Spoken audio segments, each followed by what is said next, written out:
မင်္ဂလာပါရှင်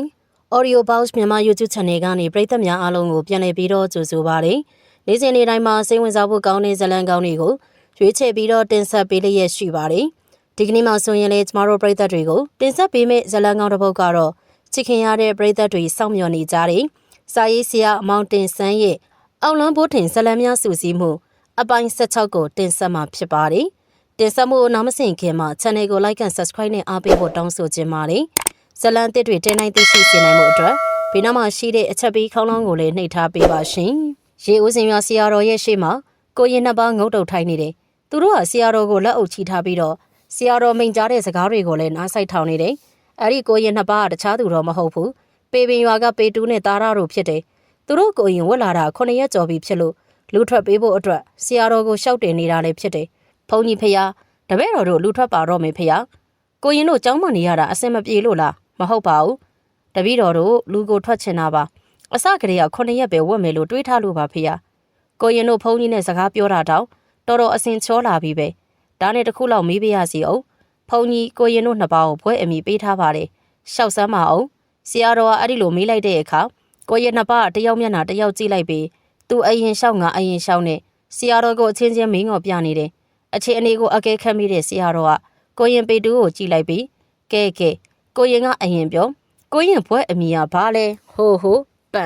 န်တလုံးတော့ပါတယ်ဖေ။နောက်ကဟာကိုနည်းနည်းရိုးတိုးရိတ်တိတ်ဖြစ်နေတယ်ဖေ။ကဲစဉ်းစားအောင်ဖုန်းကြီးပေးထားတာ3လုံးနဲ့ပါ3လုံးနဲ့ဆိုတာတော့တပည့်တော်လည်းမှတ်မိပါတယ်ဖေ။ကိုရင်ပေတူကမျက်လုံးကိုမှိတ်ပြီးစဉ်းစားလိုက်မျက်လုံးဖွင့်ပြီးစဉ်းစားလိုက်ခေါင်းဆောင်းလိုက်ခေါင်းတဲလိုက်နဲ့အတန်ကြားတဲ့အထိစဉ်းစားနေတော့လေအဖြေကတော့မရသေးဘူး။ဒါကြောင့်ဆရာတော်ကကိုရင်ပေတူရဲ့ဖေကကိုရင်သားအေးကိုဆက်ပြီးတော့မေးလိုက်တယ်။ကိုရင်ရောတီလားတပည့်တော်ကရေးရေးလေးတော့မှတ်မိပါတယ်ဖေ။ဟုတ်ပြီအဲ့ဒီရေးရေးလေးကိုရှောက်စမ်းမအောင်ဝိတုပါဖေ။နောက်ကတလုံးပါသေးတယ်လေဝိတုတာပါကိုရင်ရဲ့ဆရာတော်ကပြုံးလျက်သာမိတ်နေတာလည်းဖြစ်တယ်။ဘွဲအမီကိုနှလုံးသားမှတ်မိတဲ့ကိုရင်သားအေးကအောင်နိုင်သူတယောက်ပါမှမျက်နှာထားနဲ့ကိုရင်ပေတူကိုကြည့်ပြီးတော့တွေ့လားငါမှတ်မိတယ်မင်းဘာမှတ်မိလဲကိုရင်ဝတ်တာ9ရက်ပြည့်ပြီအခုထိကိုရဲ့ဘွဲအမီကိုမှတ်မိဘူးတော်တော်ဟုတ်တဲ့ကိုရင်အခွင့်ရတာနဲ့အမိအယပြောဆိုနေတဲ့ကိုရင်သားအေးကိုကိုရင်ပေတူးကမကြည်သလိုကြည့်လိုက်ပြီးတော့မင်းဘွယ်ရလွယ်လွယ်လေးကိုငါဘွယ်ရခတ်တယ်ကွ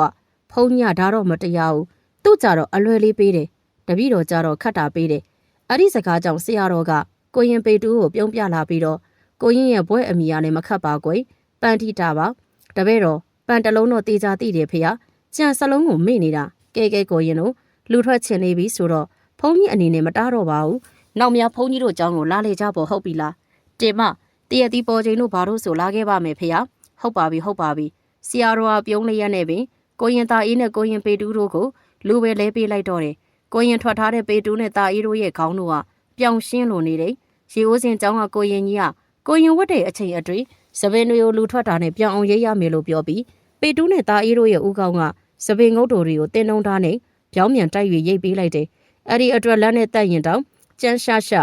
ခံစားမှုကိုမရတော့ပဲပြောင်ချောလို့လည်းနေတယ်အဲ့ဒီလိုပြောင်ပြီးချောနေတဲ့ကရုံးကိုအုံးစီတွေလိမ့်ကြံထားတာကြောင့်နေအောင်အောက်မှာကြောက်တလုံးအလားလက်ထနေတယ်သူတို့နှစ်ယောက်ကိုလာခေါ်သူကဖိုးထွေးဖြစ်ပြီးတော့ဖိုးထွေးရလေနွားလဲနဲ့ရေအိုးစင်ဖုန်းကြီးเจ้าကိုလာတာဖြစ်တယ်အဲ့ဒီလိုခေါ်ဆောင်မှုအတွက်မောင်ဘိုးထိန်ကလာရောက်ပြောဆိုထားတာဖြစ်တယ်လှဲပေါ်မှာခေါင်းပြောင်ကိုရင်လူထွက်နှစ်ယောက်နဲ့ဖိုးထွေးမောင်ဘိုးထိန်တို့သာရှိကြတယ်ဖိုးထွေးကလှဲကိုမောင်းနေရင်ကနောက်ကိုပြန်လှည့်ကြည့်ပြီးတော့နေအောင်အောက်မှာအယောင်လက်နေတဲ့ကိုရင်လူထွက်နှစ်ယောက်ရဲ့ဦးခေါင်းကိုကြည့်ပြီးစကားဆိုလိုက်တယ်မင်းတို့ခေါင်းနေရလဲကွာကြက်ဥထက်တောင်ပြောင်းနေပါရော့လားအေးဗျလူထွက်ပြီးချင်းကိုရင်ကြီးကခေါင်းရင်ပေးလိုက်တာပဲခေါင်းတွေထူပူနေတာပါပဲဗျမင်းတို့တွေစပင်ရောပြန်ပေါက်ပါအောင်မလားပေါက်ပါတယ်ဗျဆွဲနှုတ်ထားတာမှမဟုတ်တာငါကဝါဘတ်ခမောက်လေးယူခဲ့ရအောင်လို့ပြောသေးတယ်မင်းတို့ကောင်ဘိုးထိန်ကရတယ်တဲ့လေဒီကောင်တွေအရေးသေးနေတာလေကြာပြီနေအောင်ခံရင်မပေါ့ဆိုလို့ငါရှူမလာတာဖိုးထွေးရဲ့စကားကြောင့်ပေတူးနဲ့တာအေးကမောင်ဘိုးထိန်ကိုမကြည်မနှက်နဲ့ကြည့်လိုက်ချိန်မောင်ဘိုးထိန်ကလှဲပေါ်ကခုံဆင်းသွားပြီးလှဲလန်းပေးရှိကြံငင်းနဲ့ဝင်သွားကကြံရိုးတွေကိုခြေနဲ့နင်းပြီးချိုးလိုက်တယ်အဲ့ဒီနောက်ကြံပြားတွေကိုဒူးနဲ့တိုက်ပြီးချိုးလိုက်ပြန်တယ်အဲ့ဒီလိုနဲ့ကြံရိုးလေးချောင်းကိုချိုးပြီးပခုံးမော်ထန်းကလှဲစီကိုပြန်လာခဲ့တယ်ကြံရိုးချောင်းတွေကိုလှဲပေါ်တင်လိုက်ပြီးတာနဲ့သူကလည်းလှဲပေါ်ပြန်တက်ရင်စကားဆိုလိုက်တယ်ဒါထူးကြံတွေကစုတ်ကြစကားမများချနဲ့ကိုဖိုးထွေးခမရလဲစုတ်ဘာတော့ဟာကြံရိုးစုတ်လို့ပြောတာဗျာမစုတ်ချင်ပါဘူးကွဟဲ့လို့ဒါထူးကြံတွေနော်အေးပါကွမင်းဆိုတဲ့ကောင်ကငါတို့စကားများလို့ ကြံရိုးစင်းချိုးပေးတာမလားခမားသိရင်ပြီးရောအဲ့ဒီနောက်သူတို့ကမြည်သည့်စကားမှမပြောကြတော့ဘဲနဲ့ကြံချောင်းတွေကိုပါဇက်နဲ့အခုံတင်ပြီးတော့ကြံရိုးဆောက်ရင်ပေပင်ရွာကိုသွားနေကြတော့တယ်တလဲကုန်းရွာမှာဖြစ်တယ်ရွာအလဲမှာရှိတဲ့အထက်လန်းစီဟာဥဝေလာရဲ့အိမ်မှာအလူကြီးကပေးနေတယ်လွန်ခဲ့တဲ့နှစ်တွေကဥဝေလာကတနေတကြီးကိုထွက်သွားပြီးစီးပွားသွားရှာခဲ့ရမှပြန်ရောက်လာသည်မှမကြသေးဘူးပြန်ရောက်လာတဲ့အခါဥဝေလာကမထင်မှတ်ထားလောက်အောင်ချမ်းသာကြွယ်ဝလာလေတယ်အကြောင်းစုံမသိသေးတဲ့တလဲကုန်းရွာသားတွေမှာတာမန်ကြီးပွားတိုးတက်လာတယ်လို့ထင်ကြတယ်ဖိုးသူတော်ဦးမဲကိုတတ်ပြီးရွှေရီကိုအပိုင်စီးကချမ်းသာလာတာကိုဘသူကမှမသိကြဘူးအခုဥဝေလာဟာတရွာလုံးဘသူမှမတတ်နိုင်တဲ့တိုက်အိမ်တစ်လုံးကိုတိဆောက်လို့လဲနေတယ်အုတ်သဲနဲ့ထုံးတွေကိုနွားလဲတွေနဲ့တိုက်ပြီးစောက်လုပ်နေတယ်ဒီအရက်ဒီဒေတာမှာတော့ဖုံးတော်ကြီးကျောင်းတွေကိုသာတိုက်အနေနဲ့တိဆောက်ကြပြီးတော့ရွာသားတွေရဲ့လှုပ်အားဒါနတွေကြောင်းသာတိဆောက်နိုင်တာလည်းဖြစ်တယ်ဥဝေလာဒီကတော်ယုံကျွေးဝခြင်းမျိုးမဟုတ်ဘူးဥဝေလာရွှေရီကိုအပိုင်စီးပြီးတော့မြို့ကိုသွားပြီးအိမ်တဆောင်မီးတစ်ပြောင်နဲ့နေသေးတယ်သို့ပေမဲ့တလဲကုန်းရွာမှာသာနေသားကြနေပြီးတလဲကုန်းရွာသားတွေရတာသူ့ကိုအလေးထားဆက်ဆံကြပေမဲ့မြို့မှာတော့အဲ့ဒီလိုမဟုတ်ဖ ೇನೆ ဘယ်သူကမှသူ့ကိုဂယုစိုက်အဖက်လုပ်ခြင်းမရှိတာကြောင့်ဇာတိဖြစ်တဲ့တလဲကုန်းရွာကိုပြန်လာတာလည်းဖြစ်တယ်ရွာသားတွေကဥဝေလာရဲ့အိမ်တိဆောက်ရမှာအလုသမားတွေအနေနဲ့ဝင်ရောက်လောက်ကင်ရလေတယ်အိမ်ကြီးကအလွန်တရာကြီးမားပြီးခန်းသားစွာတိဆောက်မှလည်းဖြစ်လို့ရွာဦးဖုန်းကြီးကျောင်းထက်ထောင်ခန်းသားကြီးကျယ်မှလည်းဖြစ်တယ်အုတ်တဲ့တဲတိုက်ထုံတိုက်မဲ့လှဲတွေကသူ့ရဲ့အိမ်ဝိုင်းထဲမှာသာရပ်ထားကြတယ်အဲ့ဒီလှဲတွေထဲမှာပေပင်ရွာကဖိုးထွေးနဲ့တာရာတို့ရဲ့လှဲနှစ်စီးလဲပါတယ်တာရာရဲ့လှဲမှာမောင်ဘိုးထင်လိုက်ပါလာသလိုဖိုးထွေးရဲ့လှဲမှာတာအေးနဲ့ပေတူးတို့ပါတယ်သူတို့ကတခြားလဲသမားတွေနေတူလှဲတွေကိုရပ်ထားလိုက်ပြီးစောင့်ဆိုင်နေတယ်မကြတော့အချိန်မှာဦးဝီလာရောက်လာပြီးလဲသမားတွေကိုပြုံးပြီးတော့ကြည်ကစကားဆိုလေတယ်ကဲကျုပ်ကတော့ခမည်းတော်ကိုအငှားလို့သဘောမထားဘူးကိုမိသားစုလိုပဲသဘောထားပါတယ်အဲ့ဒီတော့ထမင်းလဲကျွေးမယ်လဲကကိုလည်းတစ်ခေါက်30ပေးမယ်ဗျာ30ဆိုတဲ့စကားကိုကြားတာနဲ့လဲသမားတွေကများစွာဝမ်းမြောက်သွားကြတယ်အဲ့ဒီနောက်လဲသမားတွေကဦးဝီလာကိုသူတော်ကောင်းကြီးတယောက်အဖြစ်ချီကျူးထောပနာပြုကြတယ်ဦးဝီလာကတော့တကယ်ကိုသူတော်ကောင်းကြီးပါဗျကျုပ်ဖြင့်လဲကကို30ပေးမယ်လို့ထင်ကိုမထင်ထားဘူးစိတ်ထားကောင်းလို့လေခုလိုကြီးပွားတာပေါ့ဗျာဟုတ်ပါဦးဝီလာကိုအဲ့ဒီလိုတော့ချီမွန်စကားတွေအာကိုအားထားပြုတဲ့စကားတွေကြောင့်တာရာဟာမောင်ဘိုးထင်ရဲ့အနားကိုကတ်လိုက်ပြီးလေသာတိုးတိုးနဲ့စကားဆိုလေတယ်ဘိုးထင်ရဲ့ဒီလူကြီးကိုဒီအတိုင်းသွားဆွဆွဲလို့ကတော့ဘသူကမှလက်ခံမှာမဟုတ်ဘူးဟုတ်တယ်ဗျကျုပ်တို့စကားကိုဒီရွာသားတွေ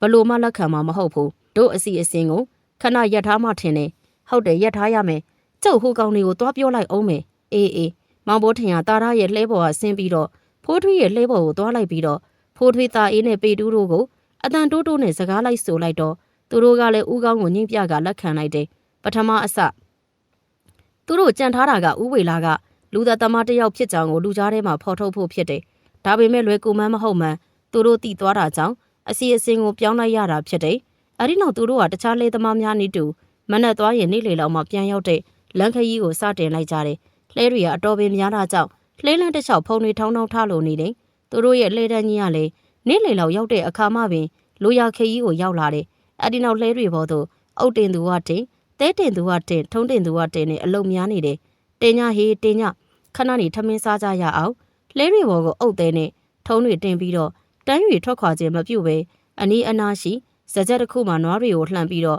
ကြောင်းထားလိုက်ပြီးလူများတီက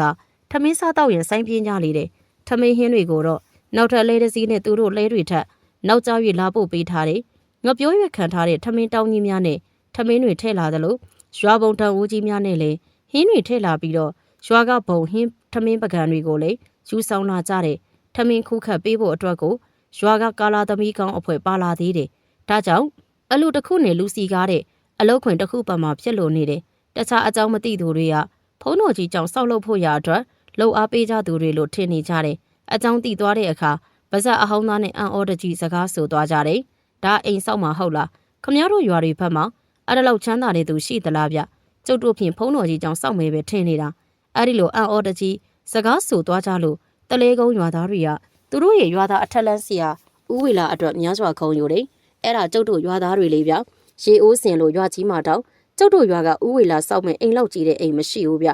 ပေမင်းရေအိုးစင်တဖန်းပုံမြောက်ပြင်ဘေးရွာမှကျုပ်တို့ရွာဦးဝေလာရဲ့အိမ်ထက်ကြီးတဲ့အိမ်မရှိဘူးဟေ့ဦးဝေလာသူတော်ကောင်းကြီးလေကွာအဲ့ဒီတော့နှက်ကောင်းနှက်မြက်တွေကမြှောက်စားတာနေမှာပေါ့ဟုတ်တယ်ဦးဝေလာမြို့မှာပယောကကုတာတခါကုရင်200တောင်ရတယ်ဆိုပဲကွာတို့အတွက်ကတော့တလစုတောင်မရတဲ့အနေအထားလေကွာစေတနာလဲကောင်းလို့လေကွာဒါတောင်သူကတောင်းတာမဟုတ်ဘူးတဲ့ မြို့ဟာတထေးတွေကအတင်းပေးတာဆိုပဲတရက်ထဲကိုအနည်းဆုံး၄ယောက်လောက်ကုသရတဲ့၄ယောက်ဆိုတော့၁ယောက်200 ၄ယောက်800ဟေးတရက်ကိုရွှေတစ်ချက်သားကြော်ဖို့လောက်ရတာပဲကွာသူမမချမ်းသာရင်ဘသူချမ်းသာပါတော့မလဲမောင်ဘိုးထင်တို့ကထမင်းစားနေကြရင်တခြားသောလဲသမားတွေရဲ့ပြောစကားကိုကြားရပြီးအတော်နာကြပြင်းကပ်နေကြတယ်ရွာသားတွေကိုမဟုတ်တဲ့အရာတွေကိုပြောပြပြီးသူချမ်းသာလာသည်မှာယူသားကြောင်းတက်တည်ယူနေခြင်းလို့သူတို့သဘောပေါက်လိုက်တယ်ဖိုးသူတော်ကြီးကိုအိမ်မက်ပေးတဲ့ရွှေတွေကိုအပိုင်သိမ်းပြီးတော့ချမ်းသာနေသည်ဆိုတာကိုဖြင့်မောင်ဘိုးထင်တို့သာသိထားတယ်အခုအချိန်မှာမတ်ယူရဲဆန်ပြီးဦးဝေလာကိုထိတ်တိုက်ရင်ဆိုင်ရင်မရမှန်းသိတာကြောင့်သူတို့ကဦးဝေလာကျွေးတယ်ထမင်းတွေကိုသာအတော်စားပြစ်ပြီးဦးဝေလာကိုဒုက္ခပေးနိုင်မဲ့နီလန်းတွေကိုအချိန်ရှိသွေး၍တွေးနေကြတော့တယ်လူတွေငွေရှိလာရင်ဘာမစိုးလို့တိုင်းဖြစ်နေတာပဲလူသက်သမားလူယုံမာကတောင်သူတော်ကောင်းဖြစ်လို့ဖြစ်နေဟုတ်ပါကွာငါဖြစ်မနှဲစိတ်ထိန်နေရတယ်ဘိုးထင်လာပြောထားလို့မဟုတ်ရင်လူတွေကိုလိုက်ပြောတော့မလို့လုပ်နေတာငါလည်းအတူတူပါပဲကွာအဲ့ဒီလူကြီးရဲ့တောက်ခွက်ကိုမြင်ဖိုးသူတော်ဦးမဲကိုမြင်ပြီးတော့ဒီလူကြီးကိုတတ်ချင်နေတာထို့သောစကားတွေကိုပြောနေသူတွေ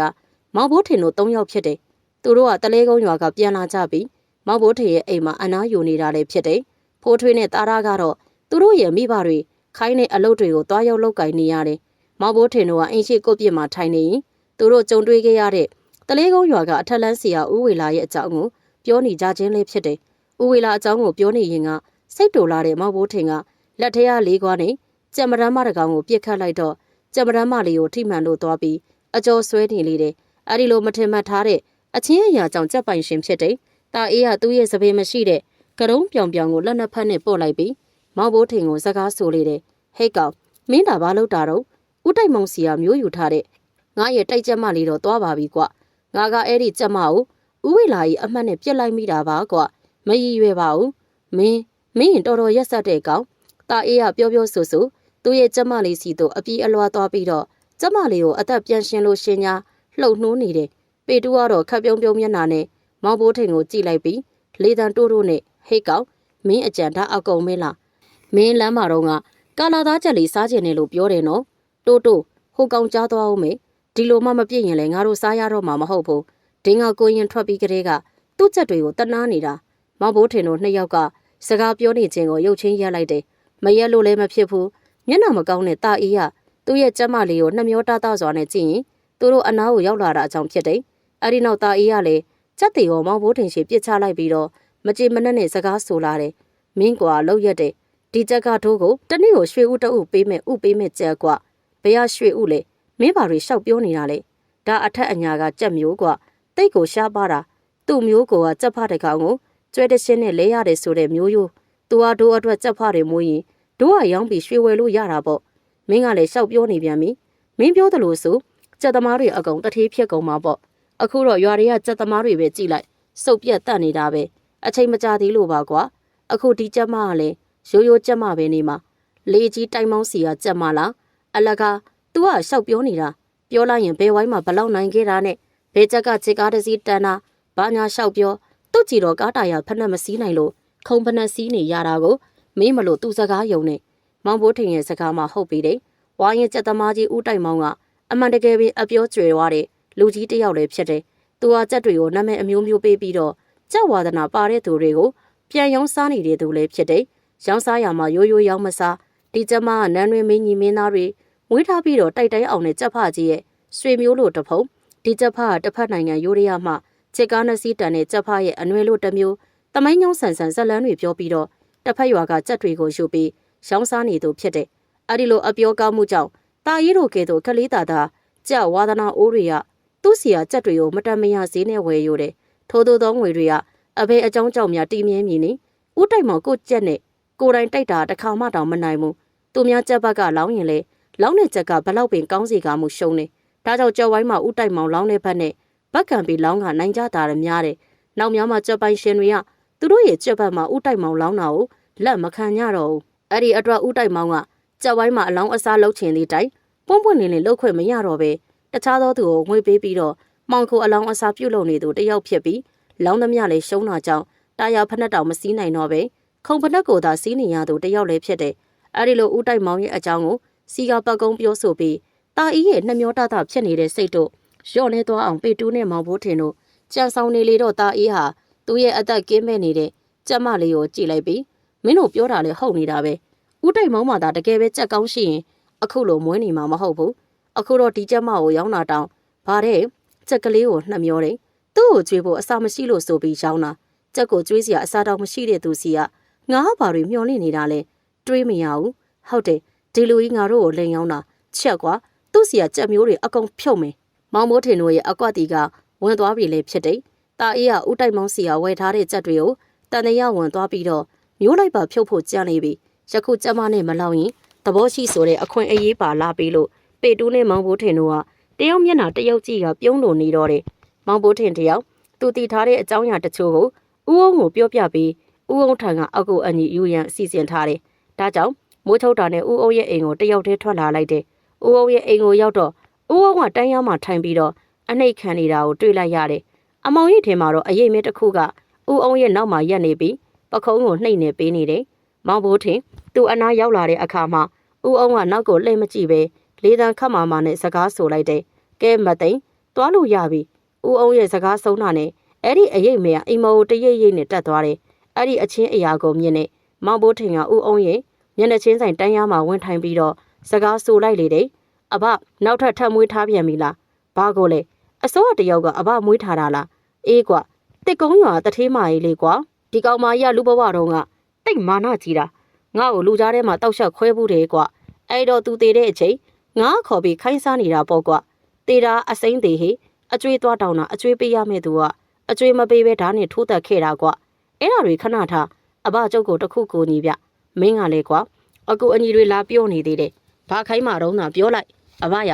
အဲ့လိုကြီးမပြောပါနဲ့ဒီလိုဗျမောင်ဘိုးထင်ကဖိုးသူတော်ဦးမဲအကြောင်းပြောပြီးတော့ဦးမဲကိုတတ်ပြီးရွှေတွေကိုအပိုင်စီးသွားတဲ့အထက်လန်းဆရာဝေလာရဲ့အကြောင်းတွေဒါအပြင်ဖိုးသူတော်ဦးမဲကသူပြုတ်လုချင်တဲ့အရာတွေကိုအလုံးစုံပြောပြလိုက်လေတော့ဦးအောင်ကနားထောင်ပြီးမှတ်ချက်အချို့ပေးလာလေတယ်မင်းပြောပုံအရာဆိုရင်တော့ဒီကောင်ကအထက်လန်းဆရာအတုပဲဖြစ်မယ်ဘာလို့လဲအဘ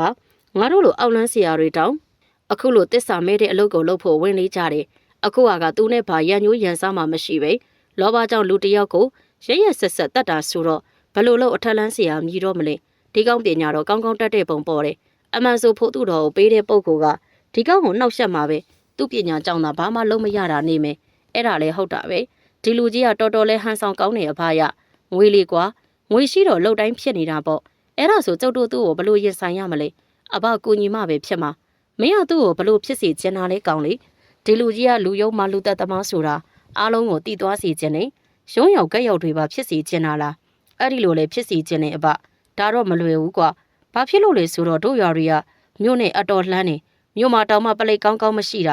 ာတို့ရွာတွေအထိသူတို့ခြေမဆက်နိုင်တော့ဘူးအဲ့တော့ဘလို့လုပ်ရမလဲအဖရွာသွားတွေကိုအမြင်မှန်ရအောင်လုပ်ဖို့ပဲရှိတော့တာပေါ့ကွာကဲမင်းတို့ကိုအလုပ်ပေးမယ်အခုမင်းတို့ပြောတဲ့အထက်လန်းဆရာကဘယ်မှနေတာတော့အခုသူအိမ်အစ်စ်စောင့်နေတယ်အိမ်ဝိုင်းနောက်ဖက်မှာတဲတာတာအိမ်လေးနဲ့နေနေတယ်အဘသူ့အိမ်နေရာကဖြတ်ပြစ်လိုက်ပြီဟုတ်ပြီအဲ့တော့မင်းအစိမ့်တိုက်သွားတိုက်ကွာတစ်ချက်လွတ်တိုက်သူကအထက်ပညာတတ်ထားတယ်ဆိုတော့ညာနေလို့မရဘူးကျောက်ကဘသူနဲ့တိုက်ရမလဲအိမ်ပေါ်မှာမသိန်းရဲ့အလောင်းကသပင်းတွေရှိတယ်မင်းတို့သွားပြီးတိုက်ခွာဟုတ်ကဲ့အဘကျုံမနဲ့ဖြန်ညာသွားလိုက်ပါမယ်အဲ့ဒီနောက်မောင်ဘိုးထင်ကဦးအောင်ရဲ့အိမ်မော်ကိုတက်ပြီးဒေါ်သိန်းတို့အမိရတဲ့အစိမ့်တွေမိမကြီးရဲ့သပင်းတွေထောက်ထားတဲ့ပိတ်စာတို့ကိုယူကအိမ်ကိုပြန်သွားပါလေတော့တယ်မောင်ဘိုးထင်တို့၃ယောက်ကအိမ်လေးပေါ်မှာထမင်းစားလိုနေတယ်အိမ်ရှိမှာတော့ခေါင်းမလေးမြောက်တန်းချောင်းကြီးစိုက်ဝင်နေတဲ့သပင်းဖားလာနဲ့မိမကြီးတယောက်လမ်းလျှောက်လို့နေတယ်သူမအိမ်မော်မကြခဏလှည့်ကြည့်နေပြီးတစုံတစ်ခုကိုမျောလင့်လိုနေတယ်များမကြတဲ့အချိန်မှတော့ထမင်းပကံတစ်ချက်ကိုကိုက်ပြီးအိမ်မော်ကနေဆင်းလာတဲ့မောင်ဘိုးထင်ကိုတွေ့တဲ့အခါအဲ့ဒီမိမကြီးကကြောက်မက်ဖွယ်အပြုံးတစ်ချက်ကိုပြုံးလိုက်ပြီးလက်ဖြန့်လို့တစုံတစ်ခုကိုတောင်းတယ်အဲ့ဒီအခါမှာမောင်ဘိုးထင်ကပကံကိုမြေပြင်ပေါ်သို့ပစ်ချလိုက်ပြီးလေးတန်ခတ်မာမာနဲ့စကားဆိုလေးတယ်နင့်နာမည်မတ်သိန်းနော်ဟုတ်တယ်အေးနင်းကိုမနှက်ဖြန့်အိမ်တအိမ်ကိုပို့မယ်နင်းလို့ရမှာအဲ့ဒီအိမ်ရှင်ကိုတတ်ဖို့ပဲနင်းတတ်နိုင်ရင်နင်းကိုအမဲသား၃ပိတ်သာကျွေးမယ်နေစရာပေးမယ်ကြားလားအခုတော့ဒီအယိုးအရင်မဲစားအောင်မတ်သိန်းတို့အမိရတဲ့နာနာဘဝကြီးမှာမောင်ဘိုးထင်ရဲ့စကားကိုကောင်းညင်ပြီးတော့နားလေချောင်ပြကမြေပြင်ပေါ်မှာရှိတဲ့ထမင်းပကံထဲမှာအယိုးအရင်နဲ့ထမင်းတွေကိုလေးဘက်ထောက်၍တလိပ်ဆန်တစ်ကောင်ပတ်မှာစားတောက်နေလေတော့မောင်ဘိုးထင်တယောက်အဲ့ဒီမြင်ကွင်းကိုကြည့်ကစိတ်မသက်မသာဖြစ်လို့နေပြီးအိမ်ထဲကိုပြောင်းဝင်သွားလေတယ်အိမ်ထဲကိုရောက်တော့အိမ်ဦးကမ်းမှာထိုင်နေကြတဲ့ပေတူးနဲ့တာအေးတို့ကမျက်နှာမကောင်းဖြစ်နေတဲ့မောင်ဘိုးထင်ကိုအမေးစကားဆိုလေတယ်ဘိုးထင်မင်းကိုကြည့်ရတာမျက်နှာမကောင်းပါလား ဘာဖြစ်လို့လဲကွာဦးဝီလာကိုတိုက်ခိုင်းမဲ့တရေမာကြီးကိုကြည့်ပြီးတနာလို့ပါမင်းပြောတော့ तू ကတော်တော်ဆိုးတယ်ဆိုလူဘဝမှာတော့စိုးကျင်စိုးမှာပေါ့အခုဘဝမှာတော့ तू ကတနာစီရပါကွာအဲ့ဒါတွေတွေးမနေပါနဲ့ကွာမနေ့ဖြန်ညဘလို့လုပ်ရမလဲဆိုတာပြောအောင်ညမဟုတ်ဘူးနေလေသွားမယ်ဖြစ်ပါမလားနေလေကြီးကဖြစ်ပါတယ်ကွာမင်းတို့ဦးဝေလာကိုရေဦးစင်ဖုန်းကြီးเจ้าကဖုန်းကြီးကခေါ်ခိုင်းနေဆိုပြီးတော့လာခေါ်ဖုန်းကြီးမခေါ်ခိုင်းမယ်ငါတို့ကညာခေါ်ရမှာလားဟာမင်းကလည်းလွဲပါတယ်ကွာဖုန်းကြီးခေါ်ခိုင်းနေအောင်မင်းတို့တွေပြောတဲ့ဆိုတတ်ပါတယ်အေးဖုန်းကြီးကလည်းတို့ကိုလာစီချင်းနေတာဆိုတော့အတော်ပဲမနက်အစောတို့တွေသွားမယ်မင်းလည်းအစင်းသိမ့်ပြန်ထားကြလားအေးအဲ့ဒီလိုနဲ့မောင်ဘိုးထင်တို့ကမနက်ဖြန်ပြုလုပ်ရမယ့်ကိစ္စတွေကိုတိုင်ပင်ဆွေးနွေးနေကြပြီးတော့အိမ်ရဝန်မှုပြင်လိုက်တယ်အိမ်လေးအပြင်းမှာတော့မသိန်းလို့အမိရတဲ့တရေမာကြီးမှာအိမ်ရှိမှလမ်းလျှောက်လို့နေပါတော့တယ်ပေတူးနဲ့တာအေးတို့ကရေအိုးစင်ဖုန်းကြီးကျောင်းတို့တဖန်ပြန်ရောက်လာကြတယ်သူတို့ကကျောင်းဝင်းထဲရောက်တဲ့အခါကျောင်းပတ်ဝန်းကျင်ကိုမျက်စိကစားလိုက်ပြီးလိုက်လံလှည့်ကြည့်နေကြတယ်အဲဒီနောက်ပေတူကတစ်ချက်ပြုံးလိုက်ပြီးတော့တာအေးအကြံရပြီးဖုန်းကြီးကျောင်းမှာရေအိုးစင်မရှိဘူးကွာကျောင်းမော်နဲ့စွန်းစားကျောင်းမှာရှိတယ်လေကွာဟေ့ကောင်ရကျောင်းအဝင်ဝမှာမရှိဘူးလေကွာမင်းငါနောက်ကိုသာလိုက်ခဲ့ငါကြံပြမယ်ကြည်လဲလောက်အောင်ကို့ဆရာတော်တော်ကြားဖုန်းကြီးရဲ့ကျိန်လုံးနဲ့လေတွေ့နေအောင်မယ်မင်းကလည်းပေတူးပါကွာမပိုင်ရင်ဘာမှမလုပ်ဘူးပေတူကအဲ့ဒါလိုပြောပြီးတော့ကျောင်းဝင်းအပြင်ပြန်ထွက်ပြီးတော့ကျောင်းအပြင်မှာလှည့်လန်းတစ်လျှောက်အတော်ဝေးဝေးထိပြေးထွက်သွားရာတာအေးမှနားမလည်နိုင်ဖြစ်လို့နေတယ်အချိန်အတန်ကြာတဲ့အခါပေတူးတယောက်ပြန်လဲရောက်ရှိလာပြီးတာအေးကိုအမောတကောနဲ့စကားဆိုလေတယ်ဟေးကောင်ဘာရက်လုံနေတာလဲပြေးလေကွာပြေးဟာငါအတလို့ကြီးပါလို့ပြေးရမှာတော့တို့နှစ်ယောက်ကိုနွားလိုက်ဝိတ်နေတာလေဘဲမာတော့နွားပြေးပါဆိုကွာမင်းငါအကြံအတိုင်းလိုက်နာမယ်မဟုတ်လားအေးလေအဲ့ဒါဆိုပြေးကွာတာအေးလည်းဘူးမသိဘာမသိနဲ့ပေတူးပြေးခိုင်းတာကြောင့်ပြေးလိုက်ရတယ်အဲ့ဒီလိုနဲ့သူတို့ကအတန်ကြာတဲ့အထိပြေးလွှားနေပြီးတော့ဆက်မပြေးနိုင်တော့ပဲချွေးတွေထွက်လာကမောပန်းနေတဲ့အခါမှာကျောင်းဝင်းအဝမှာခြေပြက်လက်ပြက်ထိုင်ချလိုက်ပြီးဆရာတော်ကိုပေတူးကကျဲလောင်စွာနဲ့အော်ခေါ်လေတော့တယ်ကဲပါအောင်ဖေဟာကဲကြပါဦးပေတူးကအဲ့ဒီလိုအော်တာကြောင့်တာကြီးတယောက်အလန့်တကြားဖြစ်သွားပြီးလေတံတိုးတိုးနဲ့မိလိုက်တယ်ဟေ့ကောင်မင်းဘာတွေအော်နေတာလဲကွာမင်းကလည်းကွာခိုလူကြီးကိုဆရာတော်ခေါ်ခိုင်းစီခြင်းနဲ့မလားငါပြောသလိုသာလုပ်တာအေးတယောက်နားမလည်နိုင်ဖြစ်နေချိန်ဆရာတော်ကိုရင်ကြီးနဲ့ကပ္ပိယကြီးတို့ရောက်ရှိလာလေတယ်အဲ့ဒီနောက်အမောဆိုးလူဖြစ်နေပြီးချွေးတွေရွှဲနေတဲ့ပေတူးနဲ့တာအေးကိုကြည့်ကဆရာတော်ကမိတ်နေတာအေးနဲ့ပေတူးပါလားဘလို့များဖြစ်လာကြတာလဲတပည့်တော်တို့ကိုနွားလိုက်ဝိတ်လို့ပါကျောင်းထဲဝင်ပြေးလာတာပါဖေဟာတပည့်တော်တို့မောလုံးတို့ရေးစားနေပြီဖေဟာအော်အေးကပ္ပိယကြီးရေနှစ်ခွက်လောက်ပြေးခတ်စမ်းမအောင်ကပ္ပိယကြီးနဲ့ကိုရင်ကြီးတို့ကအတန်လှမ်းနဲ့ကျောင်းပေါ်မှာရေးသွားခတ်နေချိန်ပေတူးကရေးစားကျောင်းတော်ညင်းညူနေတယ်ရေးမရသေးဘူးလားဖေဟာတပည့်တော်တို့ရေးစားလို့တေးရပါတော့မင်းမသေးပါဘူးတကားလေးရဲ့ခဏစောင့်မအောင်ထမင်း9ရက်ရေးတမနတ်တယ်ဖေဟာတပည့်တော်မနက်အစောကလေးကရေမတောက်ရသေးတာအခုပြေးရတော့ရေထက်စားနေပြီတပည့်တော်တေးတော့မှလားမသိတော့ပါဘူးဖေဟာတဘောပြောတာပါရေတမနတ်မတောက်ရုံနဲ့မသေးပါဘူးပေတူးရဲ့ပြောမရပါဘူးဖေဟာတပည့်တော်မျက်လုံးတွေပြနေပါပြီတိရွယ်စိမ့်တွေကိုတောင်အပြာရောင်လို့မြင်နေရတယ်ဟဲ့ကောင်မျက်လုံးပြတယ်ဆိုရင်ဘာမှမမြင်ရတော့တာဟဲ့အဲ့ဒီလိုလားဖေဟာပေတူးရဲ့ပောက်ကရစကားတွေကိုဆရာတော်ကရီအားခတ်ငိုအားတန်နေတယ်သူတို့နှစ်ယောက်ကိုကြည့်ရသည်မှလည်းအတော်ပဲရေးစားလောင်နေတဲ့ပုံပေါ်တယ်အဲ့ဒီနောက်သားအေးကသူ့ရဲ့ရင်ဘတ်ကိုစမ်းပြီးတော့တပည့်တော်ရဲ့ရှင်ဘတ်တွေပူးလာပြီဖေဟာရေမတောက်ရလို့ဖြစ်မယ်တပည့်တော်တကယ်သေးတော့မှလားမသိဘူးဖေဟာဟဲ့သားအေးနေရင်ဘတ်ကိုနေထိုးနေတယ်လေမင်းတို့နှစ်ယောက်နဲ့တော့ဒုက္ခပါပဲကပ္ပိယကြီးမြင်မြန်လားကပ္ပိယကြီးမြင်မြန်မလားရင်ဒီနှစ်ယောက်အသက်ထွက်သွားနိုင်တယ်ဆရာတော်ကအဲ့ဒီလိုပြောတဲ့အခါပေတူးကဆရာတော်ကိုလက်အုပ်လေးချီလိုက်ပြီးတော့ရှောက်တယ်နဲ့ဖုန်းကြီးဖေဟာတပည့်တော်ရှောက်တယ်မရစေဟေးဘာရှောက်ချင်လို့လဲတပည့်တော်တို့လိုရေးစားတဲ့သူတွေဒီလောကကြီးထဲမှာဒုနဲ့ဒီရှိလောက်ပါတယ်ဖေဟာအေးရှိတာပေါ့အဲ့ဒီလိုရေခတ်တာမကြရအောင်ဒီအနားလေးမှာရေချမ်းစင်လေးတဲ့ပေးပါလားတောင်ရသွားတဲ့သူတွေလည်းရေတောက်လို့ရတာပေါ့ဖေဟာပေတူးရဲ့ရှောက်တင်စကားကြောင့်ဆရာတော်တွေးမိသွားပုံပေါ်တယ်ခဏကြာတော့ဆရာတော်ကမိန့်လာတယ်အေးရေချမ်းစင်လေးရှိတော့ကောင်းတော့ပေါ့ဒါပေမဲ့အလှရှင်မမရှိပဲလှူကျင်တဲ့သူရှိပါတယ်ဖေဟာဘသူများလဲတလဲကုန်းရွာကဦးဝေလာပါဖေဟာတပည့်တော်တို့ဟိုနေ့ကသူအိမ်ဆောက်တာအလုပ်သွားလုပ်သေးတယ်သူကလှူကျင်လို့တယ်ဖေဟာဟုတ်တာတကာကြီးဝေလာလိုတာရှိရင်သူ့ကိုမိမ့်မို့ရှောက်ထားဘူးတယ်ရေချမ်းစင်လေးရတယ်လိုနေတာဆိုတော့တပည့်တော်တို့အခုပဲသွားခေါ်လိုက်မယ်ဖေဟာသူလာမှပဲဖုန်ကြီးသူကဖုန်ကြီးခေါ်မှသာလာမှပါဖေဟာအလူအေးပဲနောက်ကြလို့ဘယ်ဖြစ်ပါမလဲတပည့်တော်တို့သွားခေါ်လိုက်မယ်ဖေဟာအေးအဲ့ဒါဆိုလေခေါ်ခဲ့ပေါ့ဆရာတော်ကခွင့်ပြုလိုက်တာနဲ့ ပေတူးနဲ့တာကြီးကဆရာတော်ကိုပစိန်ပေါက်ဦးသုံးညင်ချပြီးကျောင်းဝင်းအပြင်ကိုထွက်သွားလေတော့ဆရာတော်ကရေတောက်ဖို့လှမ်းသတိပေးပါတော့လေပေတူးနဲ့တာကြီးတို့ကတော့အတောင်ဝေးတဲ့နေရာသို့ရောက်ရှိသွားပြီဖြစ်ပါတော့တယ်မောင်ဘိုးထင်တယောက်အိမ်ဆောက်ဖို့အတွက်မြေတူးနေတဲ့လူတွေအကြားဝင်ရောက်အလုံးလောက်ကင်နေတယ်ဦးဝေလာရဲ့အိမ်ဆောက်လို့ရမှာတလဲကုန်းကကလေးတွေပါဝင်ရောက်လောက်ကင်ကြတယ်အကြောင်းကတော့ဦးဝေလာကအလှသဘောမျိုးနဲ့ထမင်းလဲကျွေးတယ်ငွေလဲပေးတယ်အဲ့ဒီအတွက်သူ့ရဲ့ကျဲဝင်းနဲ့အိမ်ဝိုင်းကြီးထဲမှာကလေးတွေရပါတာချင်းတောင်းလေးများကိုကင်ပြီးတူးထားတဲ့မြေကြီးတွေကိုတဲရင်နိုင်ရအလုပ်တွေလုပ်နေကြတယ်မောင်ဘိုးထင်ကမြေတဲနေရင်းကဦးဝေလာယာယီနေထိုင်တဲ့တဲအိမ်လေးအနီးရှိဩဇာမင်းချေရင်မှာတယောက်တည်းထိုင်နေတယ်အဲ့ဒီအချိန်ဦးဝေလာကသူ့ကိုခက်လန်းလန်းကလှမ်းကြည့်ပြီးတော့လက်ရခေါ်လာရအနှဲငယ်စိတ်လှုပ်ရှားမိသွားတယ်ဒါပေမဲ့မျက်နှာပြက်လို့မရဘူးဆိုတဲ့အတိစိတ်နဲ့သတိထားပြီးတော့ဦးဝေလာရှိရာတဲအိမ်လေးအနားမှာရှိတဲ့ဇပွဲတိုင်းရန်ကိုသွားလိုက်တယ်အဲ့ဒီနောက်ဦးဝေလာသူ့ကိုတေချာကြည့်လာပြီးကောင်းလေမင်းရတို့ရွာမဟုတ်ပါဘူးကျုပ်ကပေးပင်ရွာကပါဒီမှာငွေပေးတယ်ဆိုလို့အလုပ်လာလုပ်တာအော်အေးဒါနဲ့မင်းရဲ့မိသားစုတွေစုံမသွားတာရှိလားအဲ့ဒီစကားကြောင့်မောင်ဘိုးထင်တယောက်ရှင်နဲ့ထိတ်ကနေဖြစ်သွားမိတယ်ဦးဝေလာသူခေါ်လာတဲ့မသိန်းတို့အမိရတဲ့တရေမကြီးကိုမြင်နေရတာလည်းဖြစ်နိုင်တယ်ဒါကြောင့်သာပင်ယခုကဲ့သို့မေးချင်းလည်းဖြစ်နိုင်ကြောင်းတွေးတောလိုက်ပြီးတော့စိတ်မကောင်းတဲ့အမှုအရာဖန်းကအမေကိုဖြေလိုက်တယ်ကျုပ်အမေဆုံးသွားတာမကြသေးပါဘူးအော်စိတ်မကောင်းပါဘူးကွာဘာဖြစ်ပြီးတော့ဆုံးတာလဲလေးမြောက်တန်ကောင်းကိုထိုးမိပြီးဆုံးတာစိတ်မကောင်းလိုက်တာကွဘလို့ဖြစ်ရတာလဲအိမ်ဖြတ်နေတာကိုအမေကသွားကူတာအိမ်ကပန်းကပြုတ်ကျပြီးကျုပ်အမေကောင်းမတဲ့တဲ့ကြတာအဲ့ဒီကပန်းကလေးမြောက်တန်ကြီးပါလာပြီးခေါင်းကိုဖောက်သွားတာအေးကွမင်းလည်းတော်တော်ပင်ပန်းနေပုံပဲနားနားနေလောက်ကွာငါမင်းကိုငွေပို့ပေးပါမယ်ဟုတ်ကဲ့မောင်ဘိုးထင်တို့စကားပြောနေစဉ်သူတို့အနာကိုပေတူးနဲ့တာအေးရောက်လာတယ်အဲ့ဒီနောက်ပေတူးကဥဝေလာကိုစကားဆိုလိုက်တယ်ဦးကြီးကအထက်လန်းစီကဥဝေလာလားဟုတ်တယ်ကောင်းလေးမင်းတို့ကဘသူတွေလဲကျုပ်တို့ကရေအိုးစင်ကျောင်းဆရာတော်ရဲ့တပည့်တွေပါဆရာတော်ကအလူခံစရာရှိလို့ဦးကြီးကိုကျောင်းကိုကြွခဲ့ပါအောင်နဲ့အဲ့ဒီစကားကြတော့ဥဝေလာက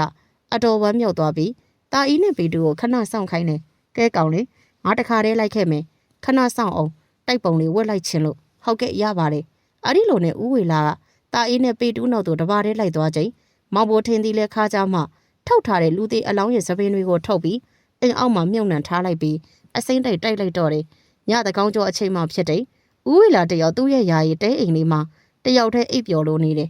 ဝေလာရေနံစီမီကွက်ထွန်းထားပြီးစာဖတ်ရင်းနဲ့အိပ်ပျော်သွားလေတယ်သူဖတ်နေတဲ့စာအုပ်ကလော်ကီအစီအရင်တွေအကြောင်းစာအုပ်ဖြစ်တယ်အများအမြင်အထက်လန်းစီရလို့ထင်းနေပေမဲ့ဥဝေလာကတခြားမကောင်းတဲ့အတတ်ပညာတွေကိုလည်းလေ့လာလိုက်စားသူတယောက်ဖြစ်တယ်စာအုပ်ကိုရင်ဘတ်ပေါ်တင်ပြီးအိမ်မောကျနေချိန်တဲအိမ်လေးပေါ်သို့အရိပ်တစ်ခုက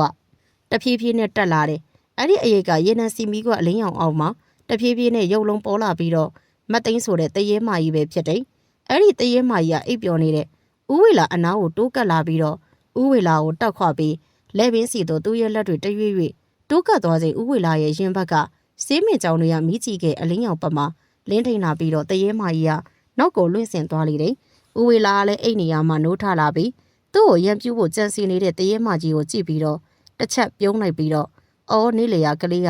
ငါ့ကိုအစိမ့်တိုက်လာတိုက်တာပဲဝေလာဆိုတဲ့ငါလိုဆရာကိုမင်းလိုမလောက်လေးမလောက်စားလေးရနိုင်မယ်များထင်းနေလာ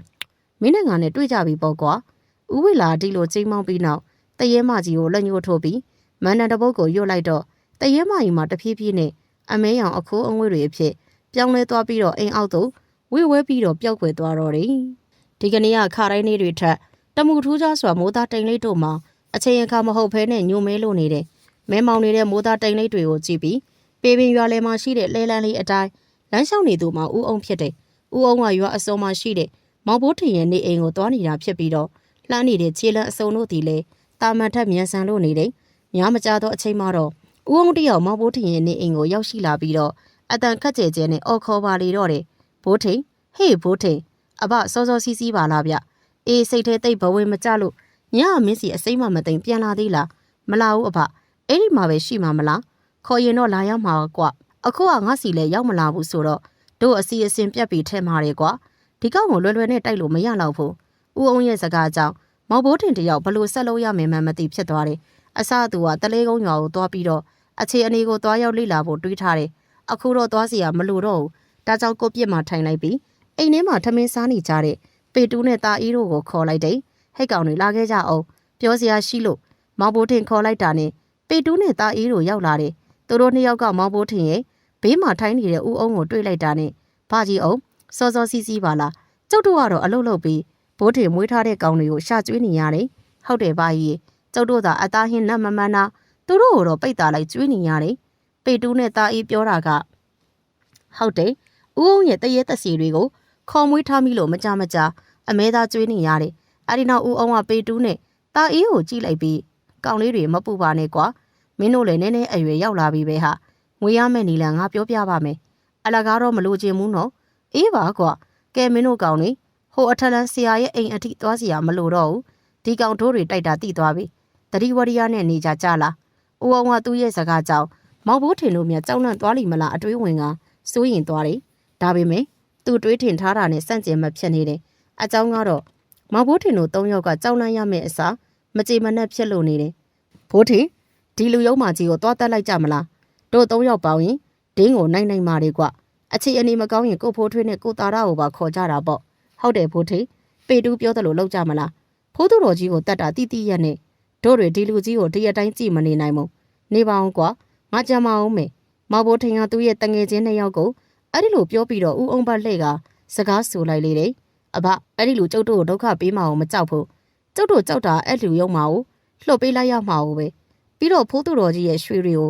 ရည်ရွယ်ထားတဲ့အတိုင်းမလုပ်နိုင်မှာပဲကြောက်တာမင်းတို့ရဲ့စေတနာကိုငါနားလေတယ်ကဲမင်းတို့လောလောဆယ်တော့တလဲကုန်းရွာကိုမသွားကြနဲ့အောင်ဖိုးထွေးကြံစိုက်တာသွားကူလို့ချင်းတခြားကိစ္စတွေငါဘာသာစီစဉ်ထားလိုက်မယ်လိုအပ်ရင်မင်းတို့ကိုပြောမယ်ကြလားအဘကျုပ်တို့အသက်သိရင်သိပါစေဒီလူကြီးကိုအနိုင်ရဖို့ကအရေးကြီးတယ်ကျုံနဲ့ပေတူးရှိတယ်မောင်ဘိုးထင်ကအဲ့ဒီလိုပြောတော့တာအေးကမကြည်မနှက်နဲ့မောင်ဘိုးထင်ကိုစကားဆိုနေတယ်ဟဲ့ကောင်ငါ့ကိုဘာလို့ချမ်းခဲ့တာလဲဟဲ့ကောင်ရမင်းမမင်းအပါနဲ့အမေရှိသေးတယ်တခုခုဖြစ်ရင်သူတို့တွေကစိတ်မကောင်းဖြစ်မှာငါတို့နှစ်ယောက်ကဘာပြဿနာမှမရှိဘူးမင်းကလေကွာအဲ့ဒီလိုတော့မပြောပါနဲ့ကဲတို့တွေကိုဖိုးထွေးတို့အိမ်ကိုသွားကြရအောင်ကွာမောင်ဘိုးထင်တို့ကကိုပြက်ကထားရက်လိုက်ပြီးတော့ဦးအောင်ကိုနှုတ်ဆက်ခါအိမ်ဝိုင်းပြင်ကိုထွက်ခွာသွားကြတော့တယ်တောရွာတွေရဲ့တဘာဝအရာတယောက်ကိုတယောက်အလုတ်ကူလုပ်ပေးတာကိုလက်စားလိုက်တယ်လို့ခေါ်ကြတယ်ဒီကနေ့ဖိုးထွေးတို့ရဲ့အကွက်ထွဲမှာ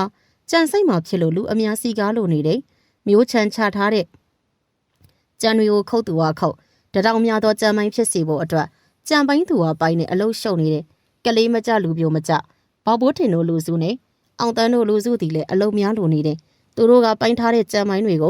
လက်နဲ့ပွေ့သေးကကျုပ်တိုက်ထားတဲ့ကြံမောင်ထဲသို့ကြံပိုင်းတွေကိုအစင်လိုက်ချသွားတဲ့ကြံစိတ်သူရွာလူကြီးကိုမြကြီးအပြင်မင်းအောင်တို့ထံပေးရတယ်သူတို့ကကြံပိုင်းတွေကိုအပင်ကောင်းဖြစ်လာမယ်ကြံမျက်စိကိုကြည့်ပြီးတော့စိတ်ပြိုးကြတယ်အဲ့ဒီကြံချောင်းတွေချထားတဲ့ကြံမောင်ကိုအနောက်မှာဖိုးထွေးနဲ့တာရတို့ကနွားတယောက်တရှင်းစီနဲ့ကြံတုံးလိုက်ရိုက်ပေးရတယ်ကြံပိုင်းတွေကိုမသေးချင်ကြတဲ့ဝင်းမောင်တို့ကဖိုးထွေးနဲ့တာရတို့ရဲ့ကြံတုံးပေါ်မှာလိုက်ပါစီးနှင်းနေကြပြီးကြံတယ်နေတဲ့မောင်ဘိုးထင်တို့ကိုလှောင်ပြောင်နေကြတယ်ဟေ့ဘိုးထင်မင်းဖိုးဖိုးကြီးစီးတော်ရင်လာနေတယ်ဖဲဆန်းတောက်ပြင်းကြီးဝင်းမောင်ကြံညောင်းနဲ့လှမ်းပစ်ထိတ်လိုက်လို့အံပြုတ်သွားအောင်မယ်ခိုးမဘာကြီးလှမ်းអော်နေပြီမြန်သေးကြံတုံးစီးနေတဲ့တကောင်သားလေးတွေကကြံမိုင်းတွေကိုတဲနေကြတဲ့မောင်ဘိုးထင်တို့ကိုစားနောက်လို့နေတယ်စိတ်မရှိတဲ့ပေတူးကတော့ထဲရေးပြင်ထဲမှာခင်းနဲ့ကောက်ထူရတကောင်သားတွေကိုတဲမတ်စွာထိမှန်တယ်တို့ပေမဲ့မြေပွားတွေဖြစ်လို့ဖွာထွက်သွားတဲ့တော်ယုံနာကျင်မှုလောက်ကိုဂယုမပြုကြတဲ့တောသားလေးတွေမျိုးစိတ်မဆိုးကြပဲတဟီဟီတဟားဟားနဲ့သာရှိနေတယ်နေပူချင်းပြင်းလာတဲ့အချိန်မှာတော့အလုံးလုံးသူတွေအားလုံးတစ်ပကံပင်းကြီးရဲ့အရေးကျနေတဲ့ထဲရေးပြင်မှာဝိုင်းထိုင်လိုက်ကြတယ်ထမင်းလာပို့သူတွေရောက်မလာသေးလို့ရွာလူကြီးမှလည်းတောက်တခေါက်ခေါက်နဲ့ဒေါသတို့ထွက်လို့နေတယ်ဒီမိမအချိန်ကိုကြည့်ရဲလားမသိဘူးနေရမြင့်နေပြီထမင်းကလည်းစာလာပြီရွာလူကြီးလှုပ်တဲ့ငါ့ကိုအပြောခံရအောင်လုပ်နေတယ်နာမည်ကတီးသွဲမလို့ဒီလောက်နှောက်ကြတာပုတ်ဆုံလို့သာပေးရင်တော့လေထမင်းကကိမ့်မယ်ဟိုကောင်ဖိုးထွေမင်းအမေကဘာလို့နှောက်ကြနေတာလဲကျုပ်လဲကြမ်းတုံးရိုက်နေတာဘလို့လို့သိမလဲအဖရလေငယ်နေနေတာလားလို့ပြောရအောင်လဲငါတောင်မကြိုက်တာတခြားသူလည်းကြိုက်မှာမဟုတ်ဘူးရွာလူကြီးရဲ့စကားကြောင့်တားဖြစ်သူဖိုးထွေးကဖခင်ကြီးကိုမကြေမနက်နဲ့ကြည့်လိုက်ပြီးတော့အဘရနေကပြင်းလို့ပါဗျစွန်းစားချိန်လောက်ပဲရှိပါသေးတယ်ဟေ့ကောင်ငါရွာရဲ့စံပြားကွာ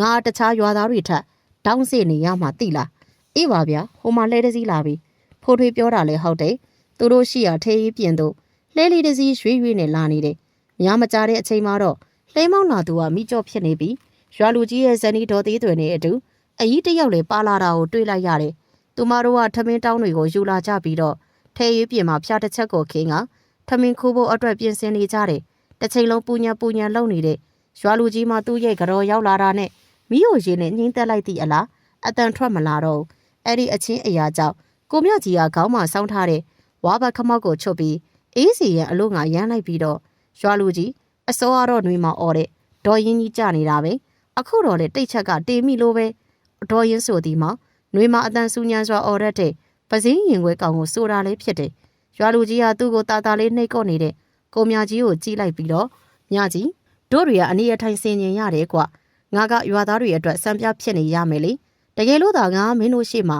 ငါမိမကိုရိုက်ရင်အားနွေးတဲ့မိမသားတွေကိုအနိုင်ကျင့်နေလို့မင်းတို့မြင်သွားမှာပေါ့အဲ့ဒီလိုလှုပ်လို့လည်းမရဘူးလေမရရင်လည်းငေါ့ပေါ့ရွာလူကြီးကဟဲ့ကောင်ရ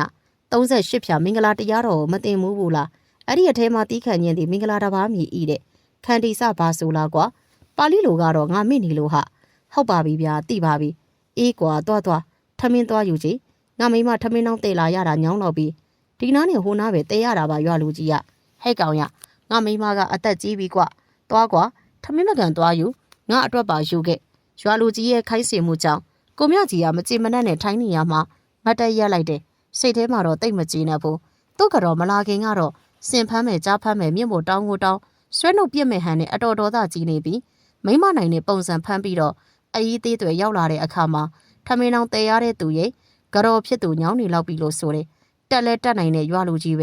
ဲဒါကြောင့်သာရွာလူကြီးဖြစ်နေကြလို့မှတ်ချက်ပေးလိုက်ပြီးထမင်းခူးပေးနေတဲ့အကြီးသေးတွေအနာကိုသွားလိုက်တယ်ကြံစစ်ပိုင်းတွေတဲပေးတဲ့ကောင်လေးတွေကလည်းသူ့ထက်ကအကြီးသေးတွေတို့ခူးပေးတဲ့ထမင်းပကံတွေကိုလူယူနေကြတယ်အဲ့ဒီအထဲမှာမောင်ဘိုးထင်တို့လည်းပါတယ်အောင်တန်းကထမင်းနဲ့ဟင်ထည့်ပေးပြီးကိုမြကြီးထံကမ်းပေးလိုက်တယ်အကြီးသေးတွေနဲ့မိကျော်ကိုမကြေမနက်နဲ့စကားဆိုလိုက်တယ်ကြီးတော်ကြီးနဲ့အမမိကျော်ကမျက်နှာလိုက်တယ်ကိုကြီးများပကံတွေကိုဟင်းတွေအများကြီးထည့်ပေးတယ်မတရားဘူးဗျဟိတ်ကောင်အောင်တန်းမင်းကလည်းနားကိုမလဲဘူးအဲ့ဒါရွာလူကြီးကိုပေးမယ်ပကံဟာထည့်ပေးပါစီရွာလူကြီးကကိုတာရနွားဖီးကြီးလောက်ရှိတာကိုအဲ့လောက်ထည့်မှာဝမှာပေါ့အဲ့ဒါတော့ဟုတ်သားမောင်မြင့်ဆိုတဲ့ကောင်လေးရဲ့စကားကြောင့်ရွာလူကြီးမှမျက်နှာကြီးနေရင်းနေပြီးဗိုက်အထိတက်ဝစ်ထားတဲ့ပစိုးကိုပြင်ဝစ်လိုက်ရင်ကဟိတ်ကောင်မောင်မြင့်နွားလောက်ရှိလားမရှိလားမင်းအမေကြီးတော်ကိုသွားမေးခွီးတယ်မှာပဲလူကြီးကိုလူကြီးမှမသိရွာလူကြီးကဒီလိုဆိုတဲ့အခါထမင်းပကံယူပြီးတော့ပြန်လာတဲ့ကိုမြကြီးကထမင်းဟင်းထည့်ထားတယ်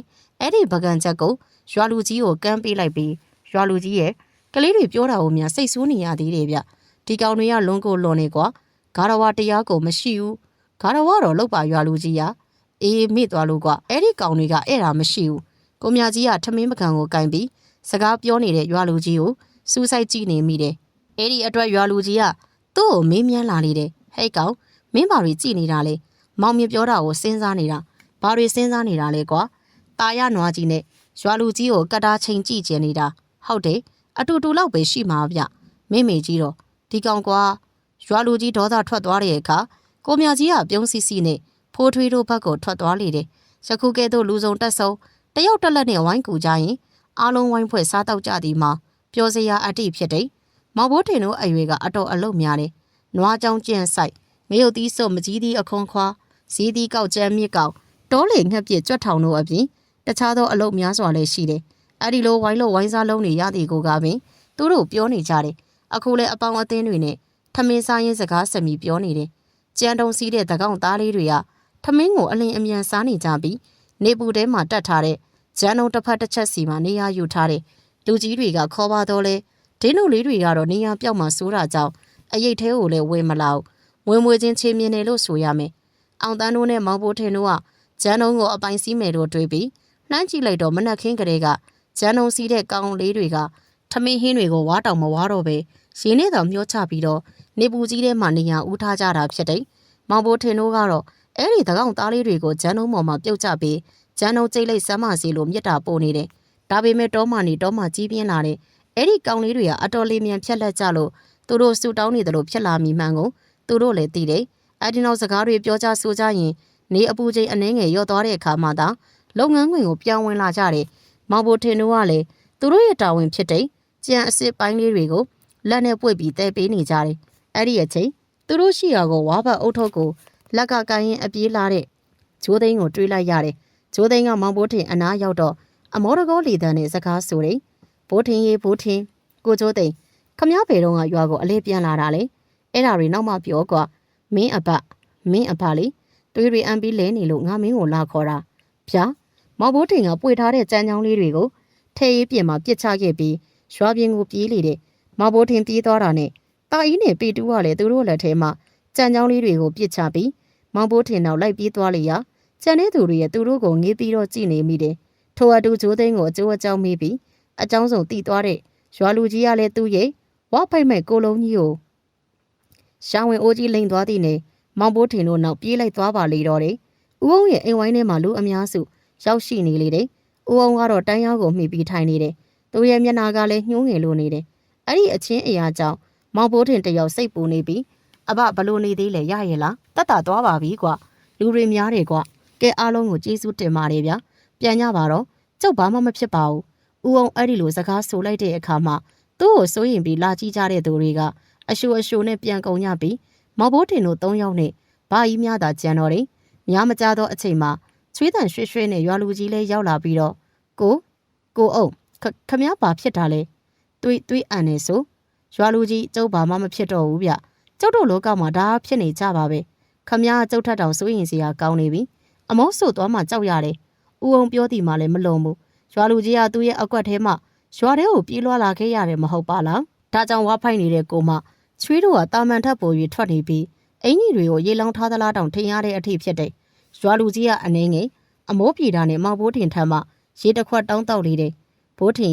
်ရေလေးလှုပ်ဆမ်းမအောင်ကွာ။ဟုတ်ကဲ့ထညက်ရှိရင်လည်းတခဲလောက်ကွာမထူးပါဘူး။ရေနွေးပွဲလေးပါပြင်ပေးလိုက်ကွာ။ဟိုနှကောင်မင်းတို့လည်းဘိုးထင်ကိုတော့ကူလိုက်။ရွာလူကြီးကမောင်ဘိုးထင်ကိုစကားဆိုနေရင်ကတန်းရမှအေးဆေးစွာထိုင်းနေတဲ့တာအေးနဲ့ပေတူကိုခိုင်းလိုက်ပြန်တယ်။အဲ့ဒီအခါသူတို့နှစ်ယောက်ကရွာလူကြီးကိုမကြည့်သလိုကြည့်ပြီးတော့မောင်ဘိုးထင်နောက်လိုက်သွားရင်းကနေလေတံတိုးတိုးနဲ့စကားဆိုတယ်။ဘာကြီးအုံးကိုတောင်ဘာမှမလုပ်ပေးရဘူး။သူလာမအကုန်လုပ်ပေးနေရတယ်။ဘာမှလည်းမဟုတ်ဖဲတတ်မင်လာအလုပ်ရှုပ်နေတာ။ဟဲ့ကောင်ရသူတခုခုဖြစ်မသွားတာပဲကျေးဇူးတင်။ရွာလူကြီးအနေအထားကလူနှစ်ယောက်လောက်ကိုချီပြီးပြေးလာသလိုလိုပင်မန်းလောက်မှာကွာ။အေးအဲ့ဒါလည်းဟုတ်တာပဲ။လမ်းမှာရေစင်းငုတ်ခဲ့သလားတောင်ထင်ရတယ်။ချွေးတွေထွက်နေတာများ။လာတော်ကြအချိန်ကြာနေလို့អော်လိုက်မယ်။ तू မអော်ရင်းတာဆိုလို့ကြီးတော်သေးသွယ်ပဲရှိတာ။ပေတူးနဲ့ตาအေးကလည်းအဲ့ဒီလိုပြောဆိုပြီးမောင်ဘိုးထင်နောက်ကိုလိုက်သွားပြီးရွာလူကြီးအတွက်ရေနွေးပွဲပြင်ဆင်ပေးနေကြတယ်။သူတို့ပြန်ရောက်လာတဲ့အချိန်မှာရွာလူကြီးကဦးအောင်ကိုအကျိုးအကြောင်းမေးနေတာကိုကြားလိုက်ရလို့သူတို့ကလည်းမြည်ဒီစကားမှမဆိုပြကြတော့ပဲဦးအောင်ပြန်ပြောလာမယ့်စကားတွေကိုသာအာယုံစိုက်နားထောင်နေလိုက်ကြတယ်။ကိုအောင်ခမရဘလို့ဖြစ်တာလဲဗျ။ကျုပ်ကိုတေချာရှင်းပြစမ်းပါအောင်။အေးရွာလူကြီးကိုပြောပြရမှာတော့အခက်သားဗျ။အလုပ်ကိစ္စမအောင်မြင်လို့ဖြစ်တယ်ပဲမှတ်ပါဗျာ။ကိုအောင်ကကျုပ်တို့ကိုမပြောချင်မှုနဲ့တူတယ်။ကျုပ်နားလေပါတယ်ဗျာ။ဒါပေမဲ့ကျုပ်ကူညီနိုင်တာရှိရင်တော့အချိန်မရွေးပြောပါ။အေးပြောပါမယ်။ကဲရွာလူကြီးနဲ့ကိုမြကြီ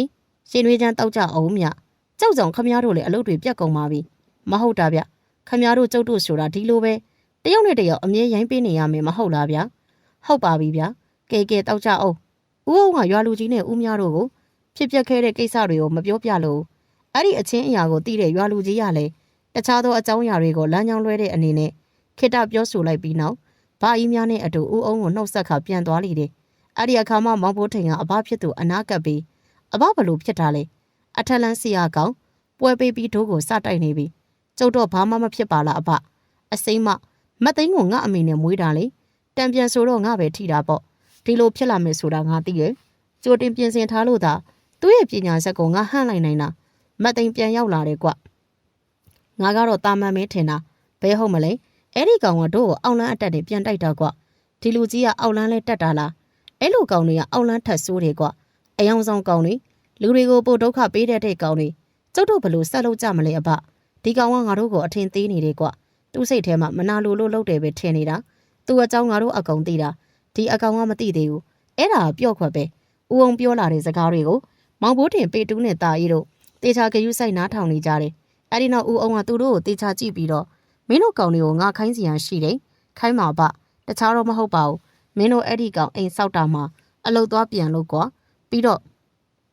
့ဘိုးထင်မင်းဟာဒီကောင်စီရောက်အောင်ကြံကြလားဘလို့မျိုးလဲအဘမင်းကိုသူ့အနေနဲ့ယုံကြည်လာအောင်လှုပ်လို့ပြောတာကွငါလည်းဒီရက်ပိုင်းခရီးထွက်ပြီးနီးလန်းရှာမယ်အဘပြောတာလွယ်တော့မလွယ်ဘူးနော်အဲ့ဒီလူကြီးကကျုပ်အကြောင်းသိနေလောက်ပြီပညာမာနထောင်လွှားနေတဲ့ကောင်မကွ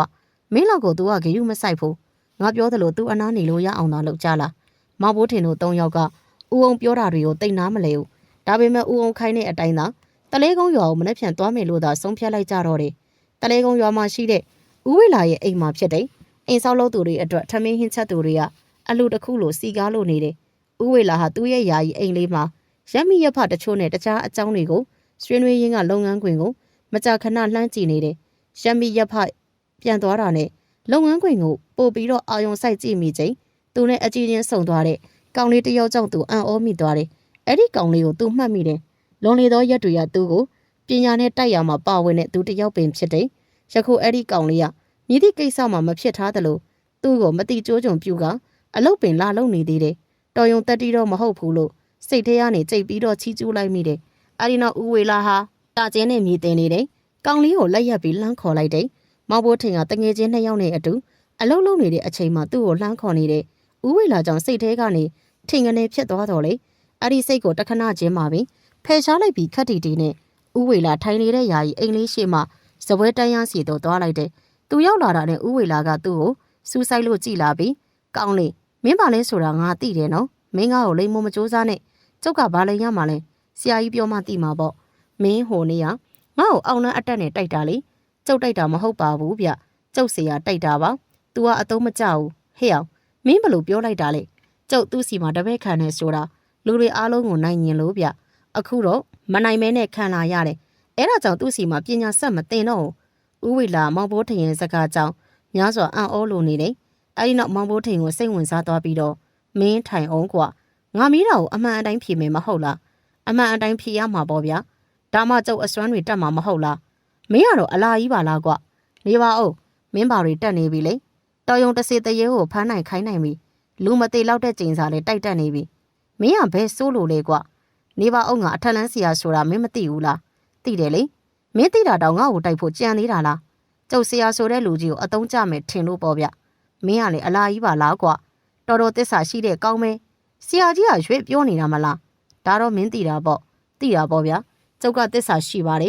ဘယ်ပညာရမဆိုတစ်ဖက်ကန်းခတ်တက်မြောက်တဲ့သူဆိုသစ္စာရှိမယ်ပညာရည်မပြေဝတဲ့သူတယောက်ကိုတော့ကျုပ်အနေနဲ့သစ္စာမရှိနိုင်ပါဘူးဗျကျုပ်ဆရာကပဲလောကမှာအတော်ဆုံးဖြစ်နေရမယ်မောင်ဘိုးထင်ရဲ့ဟန်နဲ့ပန်နဲ့ပြောလာတဲ့စကားတွေကိုဥဝေလာသဘောကျနေတယ်ဒါကြောင့်ဥဝေလာမောင်ဘိုးထင်ကိုတေချာကြည့်ပြီးတော့ကောင်းလေမင်းဆရာရဲ့အခြေအနေဘလို့လဲကွာသွေးတွေအန်နေတယ်လေအခုတော့ဘယ်ကိုထွက်ပြေးသွားမှမသိဘူးအဲ့ဒီလိုအသုံးမကျတဲ့သူကိုကျုပ်ဆရာတင်မိတာနောင်တရလို့မဆုံးဘူးဗျမင်းကငါ့ကိုမတက်နိုင်လို့မကြေမနက်ဖြစ်နေတာလားအေးပေါ့ဗျာကြက်ဆိုရင်တော့ကိုကြက်နိုင်တာပဲသဘောကျတာမနိုင်ရင်လားကျုပ်ကတော့တက်စားပြက်လိုက်တာပဲတကယ်ကောင်းမေကွမင်းကတော့တော်တော်မလွယ်ဘူးဟဲ့ကောင်းလေမင်းပညာတွေဒီထက်ပိုတက်ချင်တာလားတက်ချင်တာပေါ့ဗျာဘာဖြစ်လို့တော့မင်းငါတပည့်အဖြစ်နေမလားဟဲ့ကောင်းမောင်ဘိုးထင်ကဥဝေလာရဲ့မထင်မှတ်ထားတဲ့စကားကြောင့်အံ့အားသင့်သွားရတယ်အဲ့ဒီလိုပြောလာမယ်လို့လေထင်မှတ်မထားဘူးသူကိုစူငေါက်ပြီးနှင်ထုတ်မယ်လို့သာထင်ထားတော့အခုတော့ထင်မှတ်ထားတာနဲ့လွဲမောစွာတပည့်အဖြစ်တောင်ခေါ်နေချပြီရုတ်တရက်မို့သူမြည်တို့ပြန်ပြောရမည်မှမတိသေးပဲခိတ္တမြစဉ်းစားနေလိုက်ပြီးတော့ဦးဝေလာကိုပြန်ကြည့်လိုက်ပြီးလေးနဲ့တီးကြီးစွာနဲ့စကားဆိုလိုက်တယ်ကျုပ်ကဆရာကြီးကိုတိုက်ထားတဲ့သူကျုပ်ကိုဘာကြောင့်များတပည့်အဖြစ်ထားခြင်းရတာလေဗျငါတခုမေးမယ်မင်းကမင်းစိတ်နဲ့ငါ့ကိုတိုက်ခိုက်တာလားမင်းဆရာကခိုင်းလို့လားဆရာခိုင်းလို့ပေါ့ဗျာအေးလေအဲ့ဒီတော့ဒီကိစ္စကမင်းနဲ့မဆိုင်ဘူးကောင်းလေးရမဆိုင်ဘူးလို့တော့ပြောမရဘူးလေဗျာကျုပ်ကအစီအရင်လာထားခဲ့တဲ့လူလေဘာပဲဖြစ်ဖြစ်ကျုံနဲ့လေဆိုင်နေမောင်ဘိုးထင်အဲ့ဒီလိုပြောလိုက်တာကိုဦးဝိလာပို့ပြီးသဘောကျသွားပုံလေးရတယ်တာမန်ကလေးတယောက်ဖြစ်ပြီး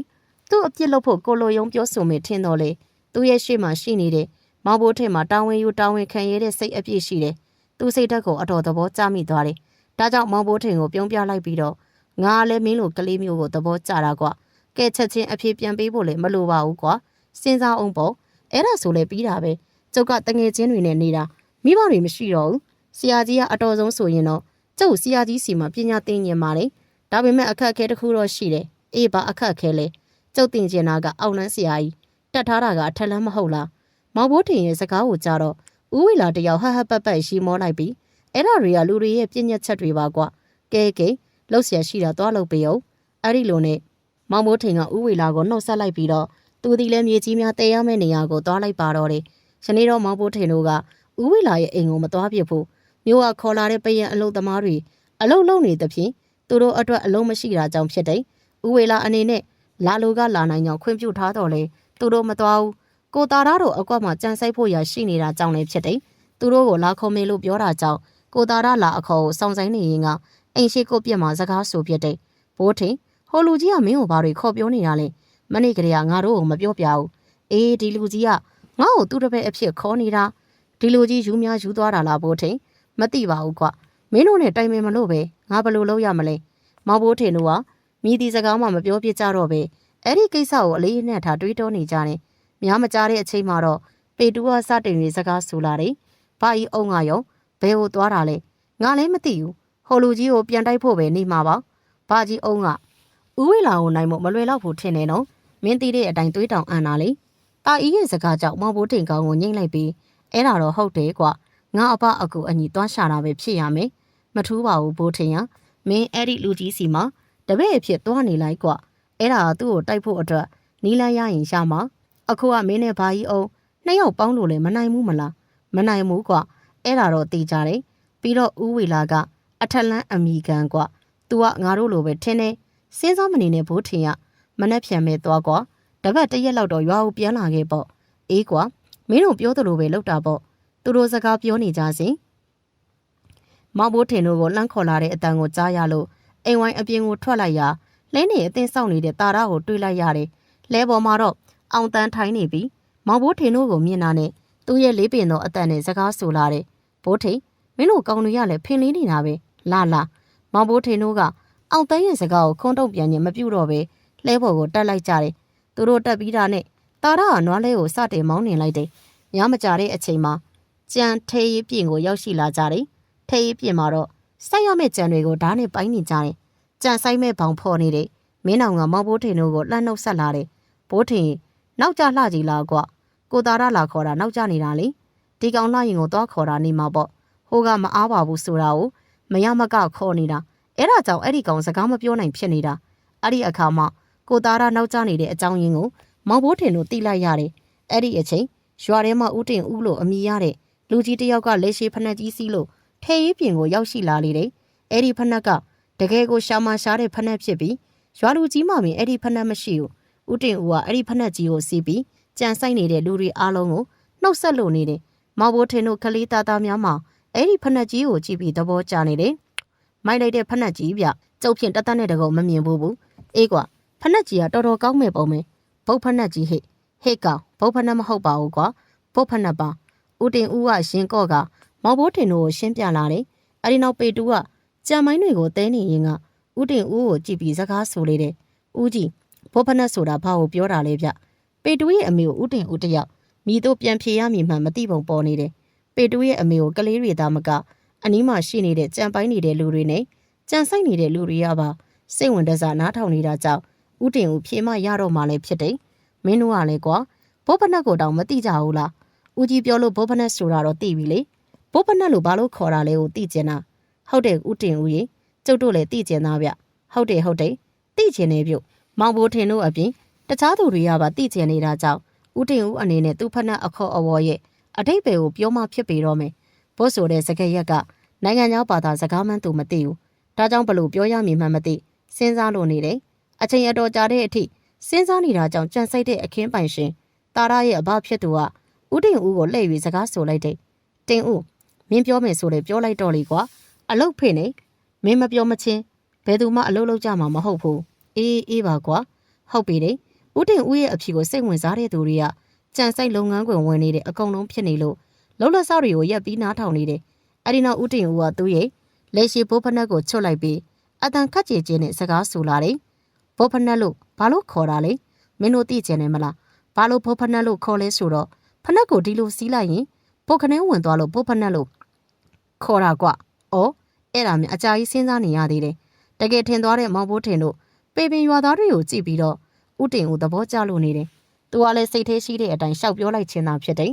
မျိုးနဲ့အတော်အလန်းဝေးတာကတကြောင်လက်ရှိဖနက်များမှာတောနေမှာမရှိတာကတကြောင်မို့ဦးတင်ဦးပြောတာကိုယုံသွားကြတယ်ဘောဖနက်လို့ခေါ်ရတဲ့အကြောင်းရင်းကိုသိသွားကြတယ်ပေပင်ကကြံဆိုင်နေသူများသည်လေသူတို့ရဲ့လုပ်ငန်းကိုပြန်လေလောက်ကင်နေကြတယ်ဦးတင်ဦးတီကအဲ့ဒီလေရှိဖနက်ကြီးကိုစီးပြီးစတိုင်ထုတ်ခါလမ်းရှောင်နေတယ် အဲ့ဒီအချိန်မျိုးကြံမုံပေါ်မှာကြံကြောင်းတွေကိုဓာတ်နဲ့ပိုင်းဖြတ်နေတဲ့ကိုမြကြီးနဲ့သိန်းဆောင်တို့ကအလန့်တကြားနဲ့ထအော်ကြတယ်မွေကြံမုံနဲ့မွေဝင်သွားတယ်မပွေးမပွေးသူတို့နှစ်ယောက်ရဲ့အတန်ကြောင့်တခြားသူတွေရဲ့ကြံမုံကိုခက်လန်းလန်းကနေဝိုင်းကြည့်နေကြတယ်ကြံမုံနဲ့မွေဝင်သွားတာကြောင့်ကြံပိုင်းနေတဲ့ကိုမြကြီးနဲ့သိန်းဆောင်တို့မှကြံဆက်မပိုင်းရဲပဲရှိနေတယ်အဲ့ဒီအချိန်ဦးတင်ဦးတယောက်အချိန်ကရောက်လာပြီးခက်ပြုံးပြုံးအမှုအရာနဲ့သူ့ရဲ့ဖက်နှက်ကြီးကိုပုတ်ပြရင်းကစကားဆိုတယ်ကဲရွာသားတွေမင်းတို့ငါရဲ့ပုတ်ဖက်နှက်ကြီးအသုံးဝင်မုံကိုပြရတာပေါ့ကွာဦးတင်ဦးကအဲ့ဒီလိုကျင်းဝါလိုက်ပြီးတော့ကြံမုံမောတက်ပြီးခုန်နေလေတယ်သူအဲ့ဒီလိုပြုတ်လုံနေတာကိုကြံမုံကိုဝိုင်းကြည့်နေသူတွေအံ့ဩနေတယ်လို့တချို့သောသူများမှလည်းအော်ဟစ်၍မကြေမနက်နဲ့စကားဆိုတယ်ဖြို့ဦးတင်ဦးခမရကြံမုံမောဘာလို့ဖက်နှက်ကြီးနဲ့တတ်တာလဲဗျအဲ့ဒါမျိုးကြံပုံတော့ကျုပ်တို့ရဲ့ကျေးဇူးရှင်မြအဲ့ဒီစကားတွေကြောင့်ဦးတင်ဦးတယောက်အယောင်အမမဖြစ်ကစီးထားတဲ့လေရှိဖက်နှက်ကြီးကိုချွတ်လိုက်ပြီးထေးရေးပြင်ပေါ်မှာလှမ်းချလာကဆက်ပြီးတော့လေခုံနေတယ်။အဲ့ဒီအချင်းအရာကြောင့်မောင်ဘိုးထင်တို့ကဦးတင်ဦးကိုစိုးရင်စွာနဲ့လှမ်းအောင်ပြောလိုက်တယ်။ဦးကြီးအဲ့အထဲကိုမွေးဝင်သွားတာဘာလို့တက်ခုံနေတာလဲ။ငါဖက်နှက်ကိုမွေးမကိုက်နိုင်ဘူးကွာ။ဟာဖက်နှက်မရှိတော့ဘူး။ဟိုခွေးကောင်မင်းနောက်ပြောလို့ငါရောင်ပြီးချွတ်လိုက်မိတာ။တတိဝင်သွားတဲ့ဦးတင်ဦးကကြံမုံမော်မအလင်းအမြန်ဆင်းလိုက်ချိန်ကြံမုံအပြင်သို့ထွက်လာတဲ့မွေကိုတက်နေမိပြီးအကိုက်ခံရတယ်။ဟဲ့ကောင်တွေငါ့ကိုမွေကိုက်တဲ့ဟိဦးတင်ဦးရဲ့အော်ပြောတဲ့ကြောင့်လူအများစိုးရင်သွားပြီးမွေကိုရိတ်သက်သူကတက်ဦးတင်ဦးကိုပြုစုသူကပြုစုနဲ့အလုတ်များနေတယ်အဲ့ဒီအဖြစ်အပျက်ကြောင့်ဘယ်သူမှအလုတ်ဆက်မလုပ်နိုင်ကြတော့ပဲဦးတင်ဦးကိုသာဝိုင်းကြည့်နေကြတယ်တချို့သောသူတွေကလည်းမင်းတော်ကိုပြစ်တင်ပြောဆိုကြလေတယ်မင်းတော်မင်းကွာ तू ကငါတို့ကိုကူညီနေတာမင်းဘာလို့ရှောက်ပြောရတာလဲကိုတင်ဦးတင်ရဲ့တရက်ခန်းကမဲကျုံမှအဲ့လိုစိတ်တကယ်မရှိဘူးဗျမင်းတော်ကမျက်နှာငယ်လေးနဲ့ဖြစ်တယ်ပိုးထီထားတဲ့ကိုတင်ဦးဒီကသူ့ပိုးထီထားတာကိုဂယုမဆိုင်အားပဲမင်းတော်ကဝိုင်းပြောနေတာကြောင့်မပြောရင်ပိတ်ပင်နေသေးတယ်ဟိတ်ကောင်တွေသူပြောတာလည်းမမားပါဘူးကွာငါကိုကမှားတာပါငါတင်ရင်ငါ့ကိုဆိုင်းဝိုင်းလေးနဲ့အောက်သူပါချပေးကြပါကွာရွာဆိုင်နဲ့မချနဲ့ဘိုးထင်တို့ဆိုင်းနဲ့ချပါကွာခမ ्या ဘာမှမဖြစ်ပါဘူးဦးတင်ဦးရခမ ्या ကိုကြိုက်သွားတဲ့မွေရမပွေးလေးပါဗျမြာကြီးမင်းကတေကာနီးလူကိုနောက်နေတာလားအခုငါမျက်လုံးတွေဘာမှမမြင်ရတော့ဘူးကွာဘယ်မြင်ရမလဲဘိုးထင်ကခမ ्या ခေါင်းသားမှာဖုံတွေခါနေတာခမ ्या မျက်လုံးနဲ့မြင်မုံတွေဝင်းကုန်တာနေမှာပေါ့ဒီကောင်တွေကတော့ငါ့ကိုတတ်နေတာလားမဟုတ်ပါဘူးဦးကြီးရရွာကိုပြန်ပို့ဖို့လှည့်သွားကောက်မလို့ပါဗျပေပင်ရွာသားတွေကဦးတင်ဦးကိုဝိုင်းဝန်းအားပေးကြပြီးတော့ရွာတို့လင်းနဲ့ပြန်ရင်ကြံနေစဉ်သူတို့စီတို့လူတယောက်လမ်းလျှောက်လို့လာနေတယ်အဲ့ဒီသူကဦးဝေလာပင်ဖြစ်တယ်သူကမောင်ဘိုးထင်ကိုအမှတ်ရလာတာကြောင့်ပေပင်ရွာကိုလိုက်လာရာရွာမှာမတွေ့ရတာကြောင့်ရွာလူတွေကိုမေးမြန်းတော့မောင်ဘိုးထင်ရှိရာနေရာသို့ညွှန်လိုက်ကြတဲ့ဖြင့်လိုက်လာခဲ့ကြတာလည်းဖြစ်တယ်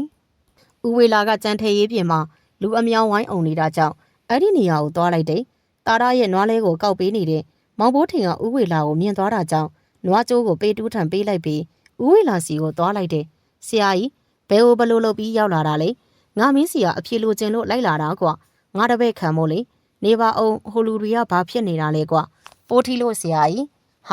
ဒီအတိုင်းနေလို့ဘယ်ဖြစ်မလဲဦးဝေလာလူကြားတဲ့တိုးဝင်လိုက်ပြီးပိုးထီခံထားရတဲ့ဦးတင်ကိုအနီးမှာထိုင်လိုက်ပြီးတော့ကဲပိုးထီတဲ့နေရာကိုပြစမ်းပါအောင်ဒီမှာပါဦးတင်ဦးရဲ့ဘေးမှာရှိတဲ့ကိုမြကြီးမှမွေးကြိုက်ခံထားရတဲ့အဆွေပေါက်နှစ်ပေါက်ကိုပြလိုက်တယ်အဲ့ဒီအခါဦးဝေလာကရေတစ်ခွက်တောင်းလိုက်ပြီးတော့ရေဖြင့်ပိုးထီထားတဲ့နေရာကိုဆေးလိုက်ပြီးတော့ဝိုင်းအောင်ကြည့်နေတဲ့ပေပင်ရွာသားတွေပါလှည့်လိုက်ပြီးဘသူမှအတန်မထွက်ကြနဲ့ဟုတ်ကဲ့ဦးဝေလာအဲ့ဒီလိုပြောလိုက်ပြီးနောက်ပိုးထီခံထားရတဲ့နေရာကိုလက်နဲ့ပုတ်တက်လိုက်ပြီးမန္တန်တစ်ပုတ်ကိုရွတ်ဆိုလေတယ်မန္တန်ဆုံးတဲ့အခါသွေးကြောများမှသွေးတွေကပိုးထီရာနေရာမှာအဖူးအထစ်များတဲ့တံဖြစ်ခါစူစည်းလာပြီးပြည်ဘူးတစ်ဖူးကဲ့သို့ဖြစ်လာတယ်အဲ့ဒီနောက်ဦးဝေလာကနှီးကြောတစ်ခုနဲ့အဲ့ဒီပြည်ဘူးတဲ့တံဖြစ်နေတဲ့နေရာကိုခွဲလိုက်ချိန်အမဲရောင်သွေးတွေထွက်လာတယ်သွေးမဲတွေကုံသွားတဲ့အခါပတ်တီးစီးဖို့အတွက်ပစိုးအတန့်တစ်ထဲကိုတောင်းလိုက်တော့အမျိုးသမီးတစ်ယောက်ရဲ့ခေါင်းမှာပေါင်းထားတဲ့ပစိုးကိုတာရရဲ့အဘမှာတောင်းယူကပေးလိုက်တယ်။ဦးဝေလာဒီကအဲ့ဒီပစိုးကိုဖျဲပြီ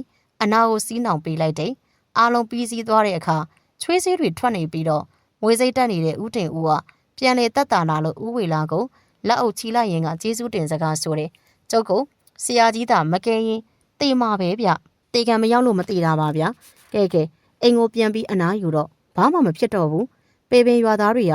ဦးဝေလာကိုများစွာချီးကျူးလိုက်ကြပြီးတော့အတော်အထင်ကြီးလေးစားသွားကြတယ်ရွာသားများနီးတူမောင်ဘိုးထင်ကလည်းဦးဝေလာရဲ့ပညာကိုအတော်အထင်ကြီးမိသွားတယ်တိုက်မွေမဟုတ်တဲ့ တာမန်မွေတကောင်ရဲ့အစိတ်ကိုထုတ်ပေးနိုင်တဲ့ဦးဝေလာရဲ့ပညာမှာအထင်ကြီးစရာကောင်းလာတယ်။အဲဒီနောက်ဦးဝေလာကသူ့ကိုငေးကြည့်နေတဲ့မောင်ဘိုးထင်ကိုပြန်ကြည့်လိုက်ပြီးကောင်းလေးဘလို့လဲငါစီမှာတပည့်ခံမလားမောင်ဘိုးထင်အတန်ကြာအောင်စဉ်းစားနေပြီးတော့ဦးကောင်းကိုညှိပြကလက်ခံလိုက်တော့တယ်။တလဲကုန်းရွာမှာရှိတဲ့ကျင်ဝန်းနဲ့ခြံကျဲကြီးမှာဦးဝေလာရဲ့အိမ်ဝိုင်းကျေကြီးပဲဖြစ်တယ်။အဲ့ဒီခြံကြီးထဲမှာတော့ရွာသားတွေစုဖွဲ့ပြီးစောက်လုံးမှစောက်လုံးနိုင်တဲ့ဖုံးတော်ကြီးကျောင်းထက်ကြီးတဲ့အိမ်ကြီးတစ်လုံးကိုတိစောက်နေတယ်။မြို့ကလာတဲ့ပယံဆရာတွေအလုံးလုံးနေတာကိုရွာကန်တွေကတန်တအောနဲ့မလန်းမကမ်းမှနေပြီးချီကျူးနေကြတယ်။အုတ်ကိုစီထားသောတာတွေညီးနေတာပဲကွာ။တော်တော်ကိုလက်တဲတဲ့သူတွေပဲလက်တဲတာမဟုတ်ဘူးကွာ။ဟိုကျိုးအတိုင်းလိုက်စီနေတာကျိုးကကျိုးပါပဲကွာ။စီနေတဲ့သူကသာလက်တဲလို့ပါ။ဟဲ့ကောင်ထုံလေးနည်းနည်းယူထားပါလား။မင်းကွန်းစားရင်စားလို့ရတာပေါ့။အေးအဲ့ဒါမစိုးမင်းသိတဲ့အတိုင်းကွန်းရောက်ဖို့ထုံကလည်းရှားပါပြီနဲ့ရွာသားတွေရဲ့စကားကြောင့်အိမ်အုံမြစ်ချနေတဲ့ပယံများမှာတယောက်မျက်နှာတယောက်ကြည့်လိုက်ပြီးတယောက်သောပယံစီယာမှနောက်မလန်းမကမ်းမှရွာသားတွေကိုလှည့်ကြည့်လာကစကားဆိုနေတယ်ဟဲ့လူတွေခမည်းတော်ထုံးတွေရှောက်မရှူနဲ့နော်အဲ့ဒါစားတဲ့ထုံးမဟုတ်ဘူးတယိုးဖြော်ရင်ထည့်ရတဲ့ထုံးတွေထုံးကအတူတူပဲမဟုတ်ဘူးလားဗျမဟုတ်ဘူးဒါကွန်းရရင်ထဲတဲ့ထုံးမဟုတ်ဘူးရွာသားတွေကိုကြည့်ပြီးတော့ပယံစီယာတို့ဟာသဘောကျကရှိမောနေတယ်တချို့သောလူကြီးတွေကတော့ထုံးတွေကိုလက်နဲ့စုပ်ယူထားနေပြီးဖြစ်တယ်အလုသမားတွေအတွက်ဟင်းချက်ပေးရတဲ့သူများတီကအလုံးလုံးတော်သူနေပါသွားတော်လေချက်ပြုတ်ရသည်မှာရော့ပါမတော်ဘူးအကြောင်းကတော့ရွာရှိကလေးတွေနဲ့ရွာသားများမှနေစဉ်လာရောက်စားတော့ကြတာကြောင့်လည်းဖြစ်တယ်အခုလဲဦးဝေလာကမောင်ဘိုးထင်နဲ့အတူထမင်းချက်ပြုတ်နေတဲ့ရွာသူရွာသားတွေရှိရာကိုရောက်ရှိလာတယ်ဦးဝေလာကဝတ်သားတွေကိုတုံးတက်နေတဲ့လူတွေကိုပြုံးရည်စွာနဲ့စကားဆိုနေတယ်ကိုပြုံးတို့လိုအပ်တာရှိရင်ကျုပ်ကိုပြောတော့ချက်တာချက်ပြဟုတ်ကဲ့ပါဦးဝေလာကတော့စင်ဖို့ထက်ချုံမိုးကြီးနေပြီပြိုအိမ်ဆောက်လို့ကုံတာထက်ကျွေးမွေးရတာကပိုကုန်နေပြီထင်တယ်ကုံမစီပြမပြောပါတော့ပါဘူးကျုပ်ကတော့အလှလို့ပဲသဘောထားပါတယ်ကဲဟိုဘက်ကမောင်ဝင်းတို့လေလိုတာရှိရင်ကျုပ်ကိုချက်ချင်းလာပြောပါဗျထမင်းဟင်းတွေပြက်လက်တာမျိုးမဖြစ်စေချင်ဘူးစိတ်ချဦးဝေလာကြီးကျုပ်တို့ကလေအခုလိုချက်ရပြုတ်ရတာကိုတဲ့သဘောကျတာပါတော့ထမင်းချက်ပြုတ်သူတွေနဲ့စကားပြောနေတဲ့ဦးဝေလာကိုမောင်ဘိုးတင်အကဲခက်ကြည့်လိုက်မိတယ်ဦးဝေလာရဲ့ပုံစံကအတော်ကိုစိတ်သဘောထားမှန်ကန်တဲ့အသွင်ကိုစောင့်နေတယ်ဖိုးသူတော်ဦးမဲကိုတက်ပြီးရွှေရီအပိုင်စီးထားတဲ့ကိစ္စကိုသူတို့သာမသိကဦးဝေလာကိုယုံကြည်မိမိမှအိကံပဲဖြစ်တယ်ပေပင်ရွာကဦးတင်ဦးကလည်းဦးဝေလာကြောင့်အသက်ရှင်ဝင်ရခဲ့တယ်အခုဆိုတလဲကုန်းရွာတွင်သာမကပေပင်ရွာအထိပါဦးဝေလာရဲ့နာမည်မှာကြော်ကြားလာပြီးဖြစ်တယ်မိတို့စိုးစီကမူမောင်ဘိုးထင်ကအခွင့်အေးရတာနဲ့ဦးဝေလာကိုဒုက္ခပေးဖို့အတွက်သာစိတ်ထဲကနေတေးမှတ်ထားလေတယ်အဲ့ဒီနောက်ထမင်းချက်ပြုတ်နေသူတွေအနီးမှနေပြီးသူတို့နှစ်ယောက်ထွက်ခွာလိုက်ပြီးယာယီအိမ်လေးထဲသွားလိုက်ကြကဦးဝေလာကမောင်ဘိုးထင်ကိုအိတ်ဖို့အတွက်နေရပေးလာတယ်ကောင်းလေငါပညာတွေကိုအမွေဆက်ခံနိုင်မဲ့သူလိုက်ရှာနေတာကြာပြီမတွေ့ခဲ့ဘူးပညာလိုချင်တဲ့ကောင်ကိုတွေ့တော့အသက်ကလည်းကြီးနေပြီအသက်ငယ်ပြန်တော့လေအစွမ်းအစားကမရှိအကြောက်တရားကကြီးသေးတယ်မင်းနဲ့ကြမှာငါလိုချင်တဲ့အနေအထားကိုရတော့တယ်တို့တွေအိမ်မပြီးခင်ထိတော့ဒီအိမ်လေးမှာပဲနေကြတာပေါ့ကွာမင်းကဟိုဘက်မှာအိတ်ငါဒီဘက်မှာအိမ်မယ်အခုတော့မင်းငါတပည့်အဖြစ်သစ္စာဆိုရမယ်ဘလို့လဲရတယ်ဆရာကြီးသာဘသူ့ကိုမှမဆုံးရှုံးစေနဲ့အဲ့ဒါဆိုကျုပ်သစ္စာရှိမယ်ဟုတ်ပါပြီကွာဟုတ်ပါပြီအဲ့ဒီနောက်ဦးဝေလာကမောင်ဘိုးထင်ကိုသူ့ရဲ့ခြေရင်းမှထိုင်စီပြီးလက်ကိုလှမ်းလိုက်ခါလက်ညှိုးထိတ်ကိုဓမြောင်နဲ့ထိတ်ထိုးလိုက်ပြီးကျလာတဲ့သွေးတွေကိုကြေးပလားတစ်လုံးနဲ့ခံပြီးသစ္စာဆိုခိုင်းလေတယ်မောင်ဘိုးထင်ကလည်းထွေထွေထူးထူးစဉ်းစားမနေတော့ပဲဦးဝေလာခိုင်းနေတဲ့အတိုင်းသူ့ရဲ့သွေးတွေထည့်ထားတဲ့ခွက်ကိုယူကသစ္စာဆိုလိုက်ပြီးတော့ကြီးကွက်ထွေးရှိသူ့ရဲ့သွေးတွေကိုရေအနှဲငယ်နဲ့ယောဂတောက်လိုက်ပါတော့တယ်ကောင်းလေးလာနားစမ်းမအောင်ကွာမင်းကအဲ့ဓာတွေလောက်เสียမလိုပါဘူးကွာရတယ်ဆရာကြီးဒီမှာအုပ်လို့နေလို့ကောင်းလေးကြီးနေပူတဲ့မထွက်နဲ့အောင်ကွာဟုတ်ကဲ့ဆရာကြီးပယံတွေဘေးမှာနေကလိုအပ်တာတွေလုပ်ပေးနေတဲ့မောင်ဘိုးထင်ကိုကြည့်ပြီးဦးဝေလာကစကားလှမ်းပြောနေတာဖြစ်တယ်မလုံးနဲ့လို့တားတော်လည်းမရတာကြောင့်လွတ်ထားလိုက်ရတယ်မောင်ဘိုးထင်ကတော့ပယံဆရာများနဲ့လေဘေးကဖြောင်းနေတယ်ဦးလေးလက်တရကင်ထားတဲ့ဟာကိုဘာလို့ခေါ်တာလဲဗျကျုပ်တိတော့တိတယ်မေ့နေလို့ဒါလားဒါကိုတန်လျက်လို့ခေါ်တယ်ကွဘယင်တွေကင်တဲ့ငပြောဘူးကိုပြောတာလားမင်းပြောတာကိုငါနားမလဲဘူးဒီလိုတွေဗျကျုပ်တို့ရွာသားတွေပြဆက်ကရင်ဘယင်လောက်တဲ့သူတွေကငပြောဘူးလို့ဟာကိုကင်ညနေလေဗျအဲ့ဒါလေတန်လျက်ပဲအော်အေးဟုတ်တယ်ဒါကိုလည်းတန်လျက်လို့ပဲခေါ်တယ်ဒါနဲ့တတိဦးဝေလာနဲ့မင်းကဘာတော်တာလဲဆရာတပည့်ပေါ့ဗျာဒါနဲ့ခမ ्या တို့ကဦးဝေလာနဲ့ဘလို့လုပ်ပြီးတည်တာလဲသူဟာမျိုးမှလည်းအိမ်တလုံးရှိတယ်ကွအဲ့ဒီအိမ်ကိုငါတို့ပဲစောက်ပေးထားတာဦးဝေလာကကျောင်းတွေလည်းလှူတယ်အဲ့ဒီကျောင်းတွေလည်းငါတို့ပဲလိုက်ဆောက်ပေးခဲ့ရတာ တကယ်သူတော်ကောင်းကြီးกว่าမောင်ဘိုးထင်ကပယံတွေရဲ့စကားကြောင့်မဲပြုံးတစ်ချက်ပြုံးလိုက်မိတယ်လူတွေအားလုံးအလင်ခံနေရပါလားလို့လည်းတွေးနေမိတယ်အဲ့ဒီနောက်သူကအုတ်တွေကိုတဲပိုးပေးပြီးတော့ပယံဆရာကိုထပ်မံမေးမြန်းလိုက်ပြန်တယ်ဒီအိမ်ကဘယ်တော့လောက်ပြီးမြင်ထင်လဲဗျအခုမှအုံမြစ်ချရသေးတာလေပြီးရင်လက်သမားတွေလာလိုက်အောင်မယ်သူတို့အိမ်တိုင်ထောင်ပြီးရင်ငါတို့ကအိမ်နရံတွေကိုအုတ်တက်ရအောင်ပါငါစိတ်ထင်နောက်တစ်လားနှစ်လားလောက်တော့ကြာအောင်မှာပေါ့အဲ့ဒါဆိုကြာအောင်မှာပေါ့ကြာမှာပေါ့ကွာအိမ်ကသေးတာမှမဟုတ်တာကဲကောင်လေးရေမင်းလဲနားတော့ကွာမင်းဆရာသမားကမင်းကိုအလုံးမလုံးစီခြင်းနဲ့ပုံကွာသွားမောင်ဘိုးထင်ကိုပယံဆရာတွေကနောက်ထပ်မြည်သည့်အလုံးမှမလုံးစီတော့ပဲနားခိုင်းတယ်ဒါကြောင့်မောင်ဘိုးထင်ကလည်းပယံတွေအနီးမှထလာလိုက်ပြီးတော့ဥဝေလားထိုင်နေတဲ့ဇပွဲတန်းရစီတို့သွားလိုက်တော့တယ်လက်ကွင်းတွေရဲ့ဘေးမှာရှိတယ်လှဲလန်းလေးအတိုင်လူနှစ်ယောက်လမ်းလျှောက်လို့နေတယ်အဲ့ဒီသူနှစ်ယောက်ကအထက်လန်းဆရာဥဝေလားနဲ့သူ့ရဲ့အသက်ဆက်ဆက်တပည့်ဖြစ်သူမောင်ဘိုးထင်တို့ဖြစ်တယ်မောင်ဘိုးထင်ကလွယ်အိတ်တစ်လုံးကိုလွယ်ထားသလိုဥဝေလာသည်လည်းလွယ်အိတ်ကြီးတစ်လုံးကိုဘေးတစ်စောင်းလွယ်ထားတယ်။မောင်ဘိုးထင်ကသူတို့သွားနေတဲ့လမ်းကိုတိနေတာကြောင့်အရှိမသွားနေတဲ့ဥဝေလာကိုနောက်မှလမ်းလျှောက်နေရင်ကမေးလိုက်တယ်။ဆရာကြီးဒါသစ်စိန်ရွာကိုသွားတယ်လမ်းလား။အေးလေမင်းကတိတယ်လား။တိတာပေါ့ဗျ။ကျုပ်ကသစ်စိန်ရွာမှာမွေးတာဗျ။အော်ဟုတ်လား။ငါကသစ်စိန်ရွာတတိတယောက်ကပင်ထားလို့ကွ။ဘာဖြစ်လို့လဲဆရာကြီး။ကြက်ဖမ်းတယ်လို့နှက်ဖမ်းတယ်လို့ခံရလို့တယ်ကွာ။မင်းလဲထိုက်တင်တဲ့လောက်ပညာတက်နေပြီဆိုပေမဲ့ငါလုပ်တဲ့ဟာတွေကိုလိုက်မှတ်ထားကွာပညာဆိုတာကုန်တယ်မရှိပါဘူးစိတ်ချပါဆရာကြီးကျုပ်ကလည်းပညာလိုချင်နေတဲ့ကောင်မသူတို့နှစ်ယောက်ကစကားတပြောပြောနဲ့ခရီးဆက်နေလေတော့ညနေအချိန်လောက်မှာတော့တစ်စိန်ရွာကိုရောက်ရှိလာတယ်မရောက်တာနှစ်ပေါင်းအတော်ကြာနေပြီဖြစ်တဲ့တစ်စိန်ရွာလေးကထွေထွေထူးထူးဘာမှမပြောင်းလဲဘူးမောင်ဘိုးထင်အသက်10နှစ်ဝန်းကျင်ကဖခင်ဖြစ်သူရဲ့နာရီတုံးနောက်ဆုံးအနေနဲ့သာရောက်ခဲ့ပြီးယခုအသက်14နှစ်ဝန်းကျင်ရောက်မှသာပြန်ရောက်လာတာလည်းဖြစ်တယ်အတိတ်ဟောင်းတို့ကသူ့ရဲ့နှလုံးသားကိုလာစွနေတကဲ့သို့ဖြစ်နေတယ်။ဖခင်ဖြစ်သူကိုညတွင်ချင်းမြေမြုပ်ခိုင်းတဲ့ရွာသားတွေကိုမျက်လုံးထဲကမြင်ရောက်လာတယ်။ဖခင်ဖြစ်သူရဲ့အာသုဘချရာမှာလေတက်စိန်ရွာသားဆိုပြီးအရက်ပုံးရောက်နဲ့ကိုစိုးကြီးနဲ့ဖဲသမားတွေရတာလိုက်ပါပို့ဆောင်ပေးခဲ့ကြလေတယ်။တက်စိန်ရွာမှာသူ့ကိုကြည်ပြူသူဆိုပြီးတော့ကိုစိုးကြီးနဲ့ရွာလူကြီးသာရှိမယ်ထင်တယ်။အတိတ်ကိုတွေးမိတဲ့မောင်ဘိုးထင်ကကိုစိုးကြီးကိုတတိရလာတာကြောင့်ဥဝေလာကိုခွင့်တောင်းလိုက်တယ်။ဆရာကြီးကျုပ်အတိအိမ်တအိမ်ကိုဝင်ရင်နဲ့ခွင့်ပြုနိုင်မလားမင်းအတိမလားဝင်လေကွာဦးသိန်းစိုးရဲ့အိမ်ကိုလည်းမင်းရအောင်မဆိုတော့ပို့အဆင်ပြေသွားတာပေါ့ဦးဝေလာခွင့်ပြုတာကိုမောင်ဘိုးထင်ကကိုစိုးကြီးရဲ့အရက်ဆိုင်ကိုဝင်သွားလိုက်တယ်ထုံးစံအတိုင်းကိုစိုးကြီးတယောက်အရက်သမားတွေရဲ့ရင့်နေတဲ့စကားတွေကိုလေတံမာမာနဲ့ဖြည့်ရှင်းနေတဲ့ကိုစတင်ကြားလိုက်ရတယ်ဟဲ့အောင်ဂျပန်ကြီးမင်းမတောက်ရင်လည်းမတောက်နဲ့အေးတောက်ရင်လည်းငါဆိုင်မှာလာထိုင်ပြီးငါအရက်မကောင်းကြောင်းတော့မပြောနဲ့လीကွာအရက်ပုံးဆိုင်မဟုတ်တော့ဘူးကွာမင်းတို့ကောင်တွေကိုတီးခံစရာအကြောင်းတော့မရှိတော့ဘူးတရားဝင်လိုင်စင်ရထားပြီးပြီခမ ्या ကျုပ်တို့ကျေးဇူးကိုမမေ့နဲ့လဲပေါင်းပြီးအရက်တောက်လာတဲ့ဂျပန်ကြီးဗျကျုပ်ကျေးဇူးတွေခမ ्या နားလေရင်ရုပ်ထုထုပြီးတောင်ကိုးကွယ်ထားတင်နေဟင်းဂျပန်ကြီးမင်းကိုတီးခံရတာများနေပြီရှင်ရွေးချမ်းရောက်အရက်လေးတစ်ခါတောက်ဖူးပြီးငါအရက်ကိုစော်ကားတာတော့မင်းများသွားပြီဟဲ့လူခမ ्या ဘာမှမသိပဲနဲ့ရှောက်မပြောနဲ့ရှင်ရွေးချမ်းရောက်အရက်မဟုတ်ဘူးကွာနာမည်ရှိတယ်ဝီကီဗျဝီကီဟဲ့မင်းမသာမင်းအဲ့ဒီဝီကီဆိုတဲ့အရက်ကိုတောက်ချင်းလိုက်ရှာတော့ငါအရက်မကောင်းဘူးဆိုတဲ့စကားကိုစိတ်ထဲမှာထပ်မပြောနဲ့အမှန်တရားကိုလက်ခံစမ်းမှာကိုစိုးကြီးရအဲ့ဒီနိုင်ငံသားပြည့်အရက်ကိုတစ်ခွက်တောက်ပြီးသွားတဲ့အချိန်ကစပြီးခမ ्या ရဲ့တောအရက်ကဘာမှမဟုတ်တော့ဘူးနတ်တစီနဲ့အီးဗျမင်းလိုက်ဂျပန်ကြီးရှိကအရက်ပလင်းသိမ့်လိုက်ကွာဒီကောင်တော်တော်များနေပြီအရက်သမားတို့ရဲ့ရက်လုံးတွေကိုဖြီးနေတဲ့ကိုစိုးကြီးရမောင်ဘိုးထင်တဲ့ဥဝေလာကိုမြင်တာနဲ့သူ့ရဲ့တပည့်မင်းလိုက်ကိုနေရာပေးခိုင်းလိုက်တယ်မင်းလိုက်တခြားရွာဧည့်သည်လာတယ်ဟိနေရာပေးလိုက်အောင်ကိုစိုးကြီးကျုပ်ကိုတော့မှတ်မမိတော့ဘူးလားမောင်ဘိုးထင်ကသူ့ကိုမှတ်မိဟန်မရှိတယ်ကိုစိုးကြီးကိုနှုတ်ဆက်လိုက်ချိန်ကိုစိုးကြီးကသူ့ကိုတေချာကြည့်လိုက်ပြီးမင်းဘိုးထင်မလားဟုတ်တယ်လေဗျာကျုပ်ဘိုးထင်လေမင်းကွာနှစ်တွေဘလောက်ကြာနေပြီလဲတစ်ခေါက်လေးတောင်ပြန်မလာဘူးမင်းဒီအရွယ်တောင်အရွယ်ရောက်လာပြီပဲထိုင်ရမင်းအရက်တောက်တက်နေပြီလားမတောက်တတ်ပါဘူးဗျဒီကိုအလုပ်ကိစ္စနဲ့လာတာအော်အေးကောင်းနေကွာကဲမင်းတို့ထိုင်ညငါရှင်တွေနဲ့အမီးလေးလှုပ်လိုက်အောင်မယ်ကိုစိုးကြီးရဝမ်းသာအားရနဲ့မောင်ဘိုးထင်တို့ကိုလွတ်နေတဲ့တန်းရမှာထိုင်ခိုင်းလိုက်ပြီးသူဒီကကြက်ကြောကြွက်ကြော်နဲ့ရှင်တွေချမ်းတို့ကိုယူဆောင်လာပြီး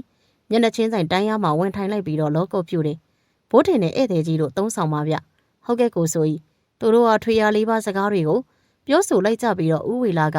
သူသွားရမယ့်နေအိမ်ကိုမေးမြန်းလိုက်တယ်ငါတို့ကြီးဦးသိန်းဆိုတဲ့သူအိမ်ကိုလမ်းညွှန်မအောင်ဘယ်ဦးသိန်းဆိုးလဲဆရာကြီးသူ့သားကကျမ်းမာရေးမကောင်းဘူးလေ အော်သိပြီရွာလေကဦးသိန်းဆိုပဲကျုပ်လိုက်ဖို့ပေးမယ်ဘိုးတင်ကိုဆရာကြီးလိုလူမျိုးနဲ့အတူတွေ့ရတာတကယ်ဝမ်းသာတယ်ဗျကိုစိုးကြီးကဦးဝေလာကိုအထက်လန်းဆရာဖြစ်မှန်းသိနေတယ်ဘာကြောင့်လဲဆိုတော့ဦးသိန်းဆိုကသူ့ရဲ့သားဖြစ်သူအတွက်နာမည်ကြီးအထက်လန်းဆရာတယောက်ကိုပြင့်ဆောင်ထားတယ်လို့နာမည်ကြီးနေသောကြောင့်ဖြစ်တယ်ကိုစိုးကြီးကတော့မောင်ဘိုးထင်တယောက်အထက်လန်းဆရာတယောက်ရဲ့တပည့်ဖြစ်နေတာကိုသိတာနဲ့များစွာကျေနပ်လို့နေပြီးဦးသိန်းဆိုရဲ့အိမ်ကိုလိုက်ဖို့ပေးလိုက်တော့တယ်ပြင်အောင်အင်ကြီးတစ်လုံးရဲ့အိမ်ဦးကမ်းမှာဖြစ်တယ်ညမိုးချုံနေပြီဖြစ်တာကြောင့်အိမ်ထဲမှာရေနံစီမီခွက်တွေထုံးညှိထားတယ်အိမ်ရှိကန်အိမ်ယာပေါ်မှာတော့အသက်16နှစ်အရွယ်လူငယ်တစ်ယောက်လဲလျောင်းလို့နေတယ်သူရဲ့ဘေးမှာမိဘနှစ်ပါးနဲ့အတူအထက်လန်းဆရာဦးဝေလာနဲ့မောင်ဘိုးထင်တို့ရှိနေတယ်ဦးဝေလာလူနာကိုစူးစိုက်ကြည့်လိုက်ပြီးဒီကလေးရဲ့သွေးတွေကိုစုပ်နေတဲ့ကောင်ရှိနေတာပဲဖြူဝက်ဖြူရောဖြစ်နေတဲ့လူငယ်ကိုကြည့်ပြီးစကားဆိုလိုက်တော့အဲ့ဒီလူနာရဲ့မိဘတို့ကစိုးထိတ်လို့သွားပြီးဆရာကြီးကိုအားကိုးပါတယ်ကျုပ်တို့မှဒီသားလေးတယောက်တည်းရှိတာပါကဲပါဦးဆရာကြီးရဲ့ကျုပ်ရောက်လာပြီပဲဘာမှမပူတော့နဲ့အချိန်လည်းမကျသေးဘူးတကောင်လုံးမှကုရမှာဦးဝေလာရဲ့စကားကြောင့်လူနာရှင်လင်မယားနှစ်ယောက်အနက်မိမကြီးကအိမ်အောက်ကိုလှမ်းအော်ခေါ်လေတယ်နှင်းလိုက်နဲ့ဝေလွင်ဆရာကြီးကိုထမင်းကျွေးဖို့ပြင်ညမိမကြီးကမာနာကြီးဟန်ရှိတယ်သူရဲ့အိမ်ကအလုတ်သမားလေးတွေကိုပြောဆိုဆက်ဆံရမှာအတော်အတန်မာလုံးနဲ့အဲ့ဒီနောက်အဲ့ဒီမိမကြီးကမောင်ဘိုးထင်ကိုကြည့်ပြီးဆရာကြီးဒီကောင်လေးကိုကျမမြင်ဘူးနေတယ်လို့ပဲမြင်ဘူးမှာပေါ့သူကဒီဘာသားပဲလေဘိုးထင်နဲ့ဘိုးထင်ကြားဘူးတယ်လို့ပဲမိမကြီးကသူ့ရဲ့ယောက်ျားကိုလှမ်းကြည့်ပြီးပြောလိုက်တော့ဦးသိန်းစိုးလိုအမိရတဲ့လူကြီးကမောင်ဘိုးထင်ကိုလှမ်းကြည့်လိုက်ပြီးကောင်းလေးမင်းကဘသူ့သားတော့ကွာဦးကောင်းရဲ့သားပါအရက်သမားငကောင်းရဲ့သားပေါ့အော်အေးဦးကောင်းရဲ့သားလို့သိတာနဲ့မိမကြီးကချက်ချင်းမျက်နှာထားပြောင်းသွားပြီးမောင်ဘိုးထင်ကိုမနှင်းမြို့တော်အကြည့်တော့နဲ့ကြည်လာတယ်အဲ့ဒီအခါမောင်ဘိုးထင်ဟာစိတ်ထဲကဘဝင်မကြတော့လဲမတိကျိုးချုံပြုတ်ပြီးတာနေလိုက်တယ်ညမကြတဲ့အချိန်မှတော့ထမင်းဝိုင်းပြင်ထားပြီးဖြစ်ကြောင်းအိမ်အောက်ကအမျိုးသမီးတစ်ယောက်ကလှမ်းပြောလာလေတဲ့ကြီးတော့ထမင်းဝိုင်းပြင်ပြီးပါပြီအော်အေးဆရာကြီးကြွပါရှင်ကောင်းလေးနင်ဒီမှာခဏဆောင်ဆရာကြီးထမင်းစားပြီးမှနင့်ကိုကြွေးမယ်အဲ့ဒီစကားကြောင့်မောင်ဘိုးထင်ကအတော်စိတ်မသက်မသာဖြစ်သွားတယ်သူ့ထပ်ပို့ပြီးစိတ်မသက်မသာဖြစ်သွားရသူမှာဦးဝေလာဖြစ်ပြီးဦးဝေလာအဲ့ဒီလိုပြောလာတဲ့မိမကြီးကိုစူးစိုက်ကြည့်လိုက်ပြီးအဲ့ဒါဆိုကျုပ်လည်းထမင်းမစားတော့ဘူးပြန်တော့မယ်ကျုပ်တပည့်ကကျုပ်ဘဝပဲခမရတို့ကျုပ်တပည့်ကိုမခံလေးစားဆက်ဆံလို့ကျုပ်လည်းခမရတို့တာကိုမကုပေးနိုင်တော့ဘူးကောင်းလေးထပြန်မယ်မထင်မှတ်ထားတဲ့ဦးဝေလာရဲ့တုံ့ပြန်စကားနဲ့မထင်မှတ်ထားတဲ့အခြေအနေကြောင့်မောင်ဘိုးထင်ကများစွာအံ့ဩနေမိသလိုအိမ်ရှင်မိမကြီးကလည်းအတော်ကိုအံ့ဩနေတယ်သူမဘလို့ပြန်ပြောရမှန်းမသိဖြစ်နေချိန်ဦးသိန်းစိုးကသူ့ရဲ့မိမကိုငေါ့ငန်နေနင်တော်တော်ကိုရှာရှိတာပဲဆရာကြီးကိုပြန်တောင်းပန်လိုက်ဆရာကြီးကိုပင်ဖို့ဘလောက်ခက်ခဲတယ်ဆိုတာနင်အသိသားနဲ့ဦးသိန်းစိုးကအဲ့ဒီလိုငေါ့ငန်းလိုက်တဲ့အခါဒေါ်သူစာအမိရတဲ့မိမကြီးကဦးဝေလာကိုခြေသလုံးဖတ်မှတ်တက်တောင်းပန်လာတယ်ကျမတောင်းပန်ပါလေဆရာကြီးကျမသားလေးကိုကဲပေးပါရှင်နောက်ဒီလိုမပြောတော့ပါဘူးအေးလူတယောက်ရဲ့အသက်မလို့ကြုတ်ခွင့်လွန်လိုက်မယ်ဒါပေမဲ့ကျုပ်တော့ပဲကျေနပ်ဖို့တော့လိုတယ်သူမကျေနပ်ဘူးဆိုရင်တော့ကျုပ်လည်းမကုပေးနိုင်ဘူးမောင်ဘိုးထင်တယောက်ဦးဝေလာရဲ့နောက်ထပ်ပြောလာတဲ့စကားကြောင့်များစွာအံ့ဩရပြန်တယ်သူ့လိုဘာမဟုတ်တဲ့သူကိုနောက်မှထမင်းစားခိုင်းတဲ့ကိစ္စကြောင့်အခုထိဖြစ်သွားလိမ့်မယ်လို့သူ့အပါအဝင်ဘသူကမှထင်မှတ်ထားမှမဟုတ်ဘူးအဲ့ဒီနောက်တော့သူစားသူ့ကိုကြည့်ကတောင်းပန်လာပြီးဖြစ်တယ်ငါတောင်းပန်ပါတဲ့ကောင်းလေးရဲ့ငါ့ကိုခွင့်လို့ပါရတယ်ကျုပ်စိတ်ထဲဘာမှမရှိဘူးမောင်ဘိုးထင်ရဲ့ခွင့်လွတ်စကားကြောင့်ဒေါ်သူစားမအတော်ဝမ်းသာသွားလေတယ်ဦးဝေလာမောင်ဘိုးထင်ကိုကြည့်ပြီးစကားဆိုတယ်ကောင်းလေးမင်းတကယ်ကျေနပ်လားကျေနပ်ပါတယ်ဆရာကြီးအဲ့ဒါဆိုတို့ထမင်းစားကြတာပေါ့ပြီးမှလုပ်ငန်းစကြမယ်ဦးဝေလာမောင်ဘိုးထင်ရဲ့ပခုံးကိုဖတ်လိုက်ပြီးတော့အိမ်အောက်ကိုဆင်းလိုက်တယ်မောင်ဘိုးထင်ကတော့ဖော်မပြတတ်တဲ့ခန်းစားချက်တချို့စိတ်ထဲမှာဖြစ်တည်နေတော့တယ်ညတကောင်းကျော်အချိန်မှဖြစ်တယ်ဦးဝေလာအိမ်ဦးကမ်းမှာလဲလျောင်းနေတဲ့လူငယ်ရဲ့နှုတ်ဖူးကိုလက်နဲ့ဖိထားလိုက်ပြီးမန္တန်တပုတ်ကိုရော့လိုက်တယ်မပီမသားရော့ဖတ်တန်တွေကအိမ်ပေါ်မှာရှိနေတဲ့သူတွေမှာကြက်သိမ်းမွေးညင်းတွေထလို့နေကြတယ်ညမကြတော့အချိန်မှာအိမ်ပတ်ဝန်းကျင်မှာခွေးတွေစူးစူးဝါးဝါအိုနေတယ်အဲဒီနောက်အိမ်မော်ကိုတက်တဲ့လေကားကိုစောင်းနေလာတဲ့အတန်တွေကြားလိုက်ရပြီးတောက်ခေါက်တန်တွေလည်းပေါ်ထွက်လာတယ်ဦးသိန်းစိုးနဲ့ဒေါ်သူစာဟာတယောက်မျက်နှာတယောက်ကြည့်လိုက်ပြီးထိတ်လန့်နေကြတယ်မောင်ဘိုးထိန်ကတော့ကြောက်စိတ်တို့စိုးစင်းများရှိမနေဘူးအဲဒီနောက်ဦးဝေလာရွတ်နေတဲ့မန်တန်ကိုအဆုံးသတ်လိုက်ချိန်အိယာဘော်လေးလျောင်းနေတဲ့လူငယ်မှာမျက်လုံးစက်ကနေဖွင့်လာပြီးငေါ့တုတ်ထထိုင်ရန်ကြိုးစားလာတယ်သို့ပေမဲ့ဦးဝေလာမှနှုတ်ဖူးကိုလက်နဲ့ဖိထားတာကြောင့်ထိုင်မရဘဲနဲ့အိယာဘော်မှာတစက်စက်နဲ့တုံရင်နေတယ်ဦးဝေလာနှုတ်ဖူးကိုပို့ပြီးဖိလိုက်ပြီးတောက်တစ်ချက်ခောက်လိုက်ပြီးမာထန်သောလီတန်းနဲ့စကားဆိုနေတယ်ကဲပြောစမ်း မကောင်ဆိုဟာမင်းဒီကလေးကိုဘာကြောင့်ဒုက္ခပေးနေတာလဲငါ့ကိုခိုင်းနေသူရှိလို့မင်းလိုကောင်ကသူများခိုင်းတဲ့အတိုင်းလုပ်ရောလားငါအေးငါမန်တန်တစ်ပုတ်ထပ်ရွတ်လိုက်တာနဲ့နေရနံကိုအဝီစီအထိပို့နိုင်နေဆိုတာမသိရောလားငါသွေးစာလုံးလို့ပါတိတ်နောက်တစ်ခါဒီကလေးအနာကိုကတ်ဖို့ကိုတောင်းနေမစင်းစားနဲ့ဒီကလေးရဲ့ပတ်ဝန်းကျင်ရောက်တာနဲ့လောင်မိကြမေတာမှတ်ငါနဲ့အစွမ်းကိုတိပါပြီငါ့ကိုလှုပ်ပါတော့ကဲသွားနိုင်ပြီဦးဝေလာကလူငယ်ရဲ့နှုတ်ဖိုးကိုလှုပ်ပေးလိုက်တဲ့အခါလဲနေတဲ့လူငယ်လေးကခေါင်းမချီတော့အထိတကူလုံးတစ်ဆက်ဆက်တုံရင်လာပြီးတော့ခစ်တငိမ့်သက်သွားပြီးလေတံတိုးတိုးနဲ့ရေတောင်းတောက်လာလေတဲ့ရှေးပေးပါကဲရှေဝါအောင်တိုက်လိုက်အားရှိအောင်ကျွေးခမရတို့သာနေကောင်းသွားပြီကျေးဇူးတင်လိုက်တာဆရာကြီးရဲ့ပူဇော်ကဘလောက်ကြော့ရမလဲခမရ300လောက်ပေးဟုတ်ကဲ့ခမရ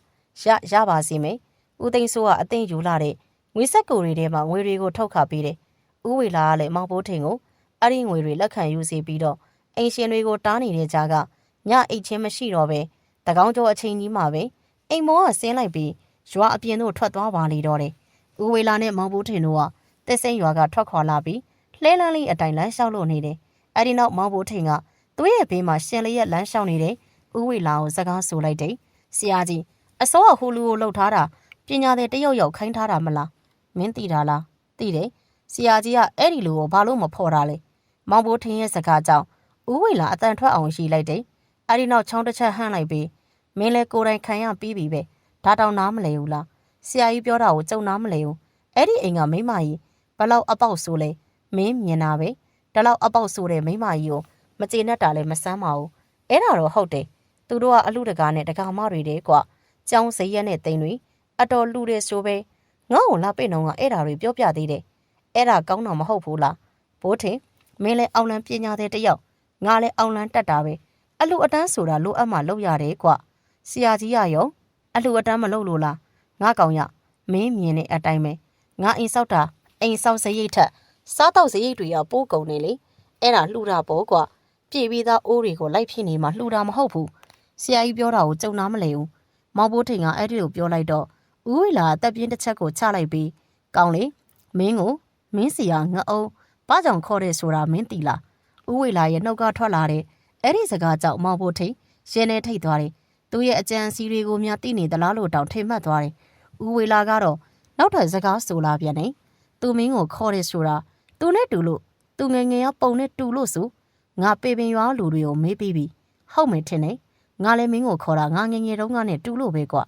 ငါမြို့မှာနေသေးတယ်မြို့မှာနေတဲ့အချိန်တိုင်းငါမပြောဘူးငါစားကောင်းတောက်ဖွယ်တွေစားနေတဲ့အချိန်မှာငါရွာသားတွေပြီးတော့စပားကောက်တင်ကောက်မှထမင်းစားရတဲ့မိသားစုတွေအဲ့ဒါတွေကိုငါမျက်နှာပူတယ်ငါဘာကြောင့်ချမ်းသာလာလဲဆိုတာကိုရောမင်းသိလားအခုလိုစိတ်ကူးလို့ပေါ့မောင်ဘိုးထင်ရဲ့စကားကိုဦးဝေလာရီမောလိုက်တဲ့ကောင်းလေမင်းကတစ္ဆာရီတောက်ထားပြီးပြီဆိုတော့ငါပြောလို့ရမယ်ထင်တာပဲပြောပါဆရာကြီးငါလည်းတယောက်ကိုရင်ဖွင့်ကျင်နေတာကွာငါယုံရတဲ့သူတယောက်မှမပေါ်သေးလို့အခုကြုတ်ရှိပြီပဲအေးငါရွှေအိုးရထားတာကွာဗျာမနေနဲ့တကယ်ပြောတာငါအဲ့ဒီပစ္စည်းတွေကိုရောင်းချပြီးမရှိစင်းရဲသားတွေကိုအမြဲကျွေးမွေးမယ်လို့စိတ်ပိုင်းဖြတ်ထားတယ်ကွာဦးဝေလာဖိုးသူတော့ဦးမဲနဲ့ဖြစ်တဲ့ပြဿနာကိုစိုးလို့ခြင်းနေမှန်းမောင်ဘိုးထင်သိတယ်အဲ့ဒီနောက်ဦးဝေလာတက်ပြင်းတစ်ချက်ချလိုက်ပြီးစကားကိုလည်းဆက်တယ်ငါတငယ်ချင်းကဘုန်းကြီးเจ้าတွေကြီးလူချင်တာကွာငါကတော့ကိုလဲသုံးမယ်မရှိစင်းရဲသားတွေကိုလည်းလူမယ်ပေါ့ကွာतूကတော့အဲ့လိုမဟုတ်ဘူးကွာဘုန်းကြီးเจ้าတွေကြီးပဲလူမာတဲ့ငါတော့ခွဲပေးဆိုတော့လေ तू ကမပေးဘူးမဲစဉ်းစားကြည့်ကွာဘုန်းကြီးเจ้าတွေဆိုတာပြည့်စုံနေတရက်လုံးမှာတရက်စားရတဲ့လူတွေကမပြည့်စုံဘူးအဲ့ဒါလေးတွေပါလူရအောင်ဆိုတာလုံးဝပြောလို့မရဘူးငါဘာလို့တင်လဲဘိုးထေမင်းစဉ်းစားအဲ့ဒါတော့ငါမပြောတတ်ဘူးဆရာကြီးငါဘာလုပ်ခဲ့တယ်လို့လဲထင်လဲ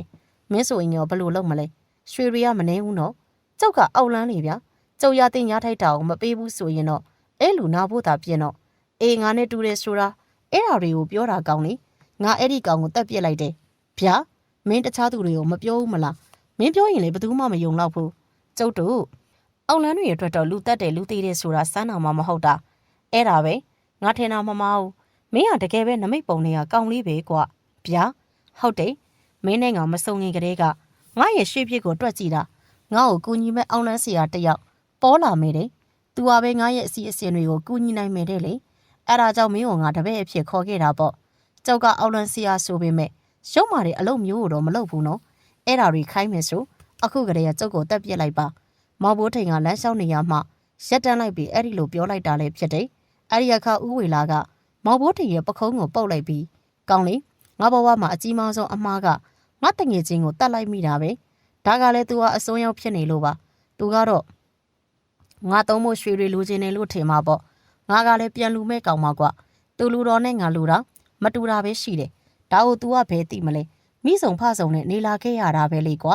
ငါပဲမိမဲ့ဖမဲ့နဲ့ပဲနေလာခဲ့ရတာဆရာကြီးပြောတာကိုကြုံနာမလဲဘူးဒီလိုကောင်လေးကငါပြောခဲ့တယ်လို့ပဲ तू ကကြောင်းကန်ဖျားတွေကြီးလူချင်းတာငါကသူ့စင်းရဲတွေကိုလူချင်းတာငါမျိုးမှာအိမ်ဆောက်တယ်အခုမိဘမဲတွေထားဖို့လူခဲ့တယ်အခုငါအိမ်ဆောက်နေတာကလည်းငါနေဖို့မဟုတ်ပါဘူးကွငါအသက်ကြီးပြီလူလောကမှာအများဆုံးနေနိုင်မှာအနှစ်20ပေါ့ဒီထက်တူရင်တူဖို့ပဲအဲ့ဒါဆိုဆရာကြီးကဒီအိမ်ကြီးကိုဘာလို့စောက်သေးလဲကောင်းလေတလဲကုန်းမှာရောပတ်ဝန်းကျင်ကရွာတွေမှာပါအမိရောအဖရောဆုံးသွားတဲ့သူတွေရှိတယ်ကွငါသူတို့အတွက်စောက်ထားတာငါလှုပ်ချင်တာတွေအကုန်လုပ်ပြီးရင်မင်းကိုတာဝန်တစ်ခုပေးစရာရှိတယ်ကျုပ်ကဘာလို့ပေးရမှာလဲရော့ကောင်းလေဦးဝေလာသူ့ရဲ့လွဲအိတ်ထဲမှာအယုတ်လေးတစ်ယုတ်ကိုထုတ်ပေးလာတယ်အဲ့ဒီအယုတ်ကလေးကလူတရန်အယုတ်လေးဖြစ်ပြီးပစိုးနဲ့အင်ကြီးကိုဝတ်ပေးထားတယ်ညတကောင်ကြောချင်းဖြစ်တော်လေလာမင်းကြီးကအတိုင်းသားလင်းနေတာမို့အဲ့ဒီအယုတ်လေးကိုကောင်းစွာလေးမြင်နေရတယ်ကောင်းလေဒီအယုတ်ကငါ့ကောင်ကကျင်းစားတိုက်ထားတဲ့အယုတ်ပဲဗျာဒါကြီးကိုကျုပ်ကယူပြီးဘာလို့ရမှာလဲငါတစ္ဆာဆူထားတဲ့ကောင်းလေတငယ်ချင်းကိုတက်ပြီးယူထားတဲ့ရွှေတွေကိုကောင်းရကောင်းချောင်းတွေလုပ်ပြီးရင်ငါကိုတက်တည်ပါမယ်လို့ရွှေကိုပိုင်ရှင်တွေကိုတစ္ဆာဆူထားတယ်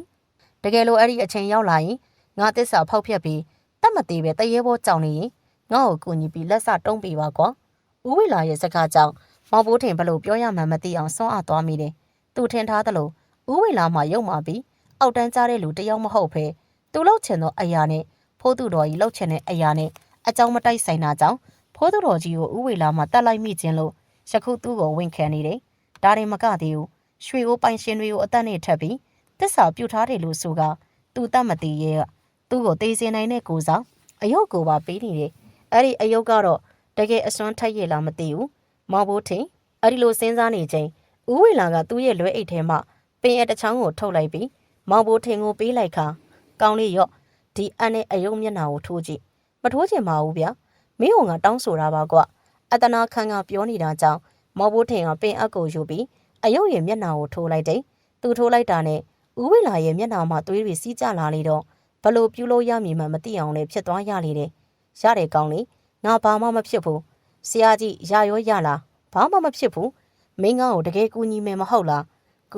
းကူညီပါမယ်ဗျာအေးကွာငါတတ်ထားတဲ့ပညာတွေမင်းကိုအကုန်သင်ပေးမယ်ငါတို့တွေရွာစင်းလဲပြီးအစင်မပြေတဲ့လူတွေကိုကူညီကြတာပေါ့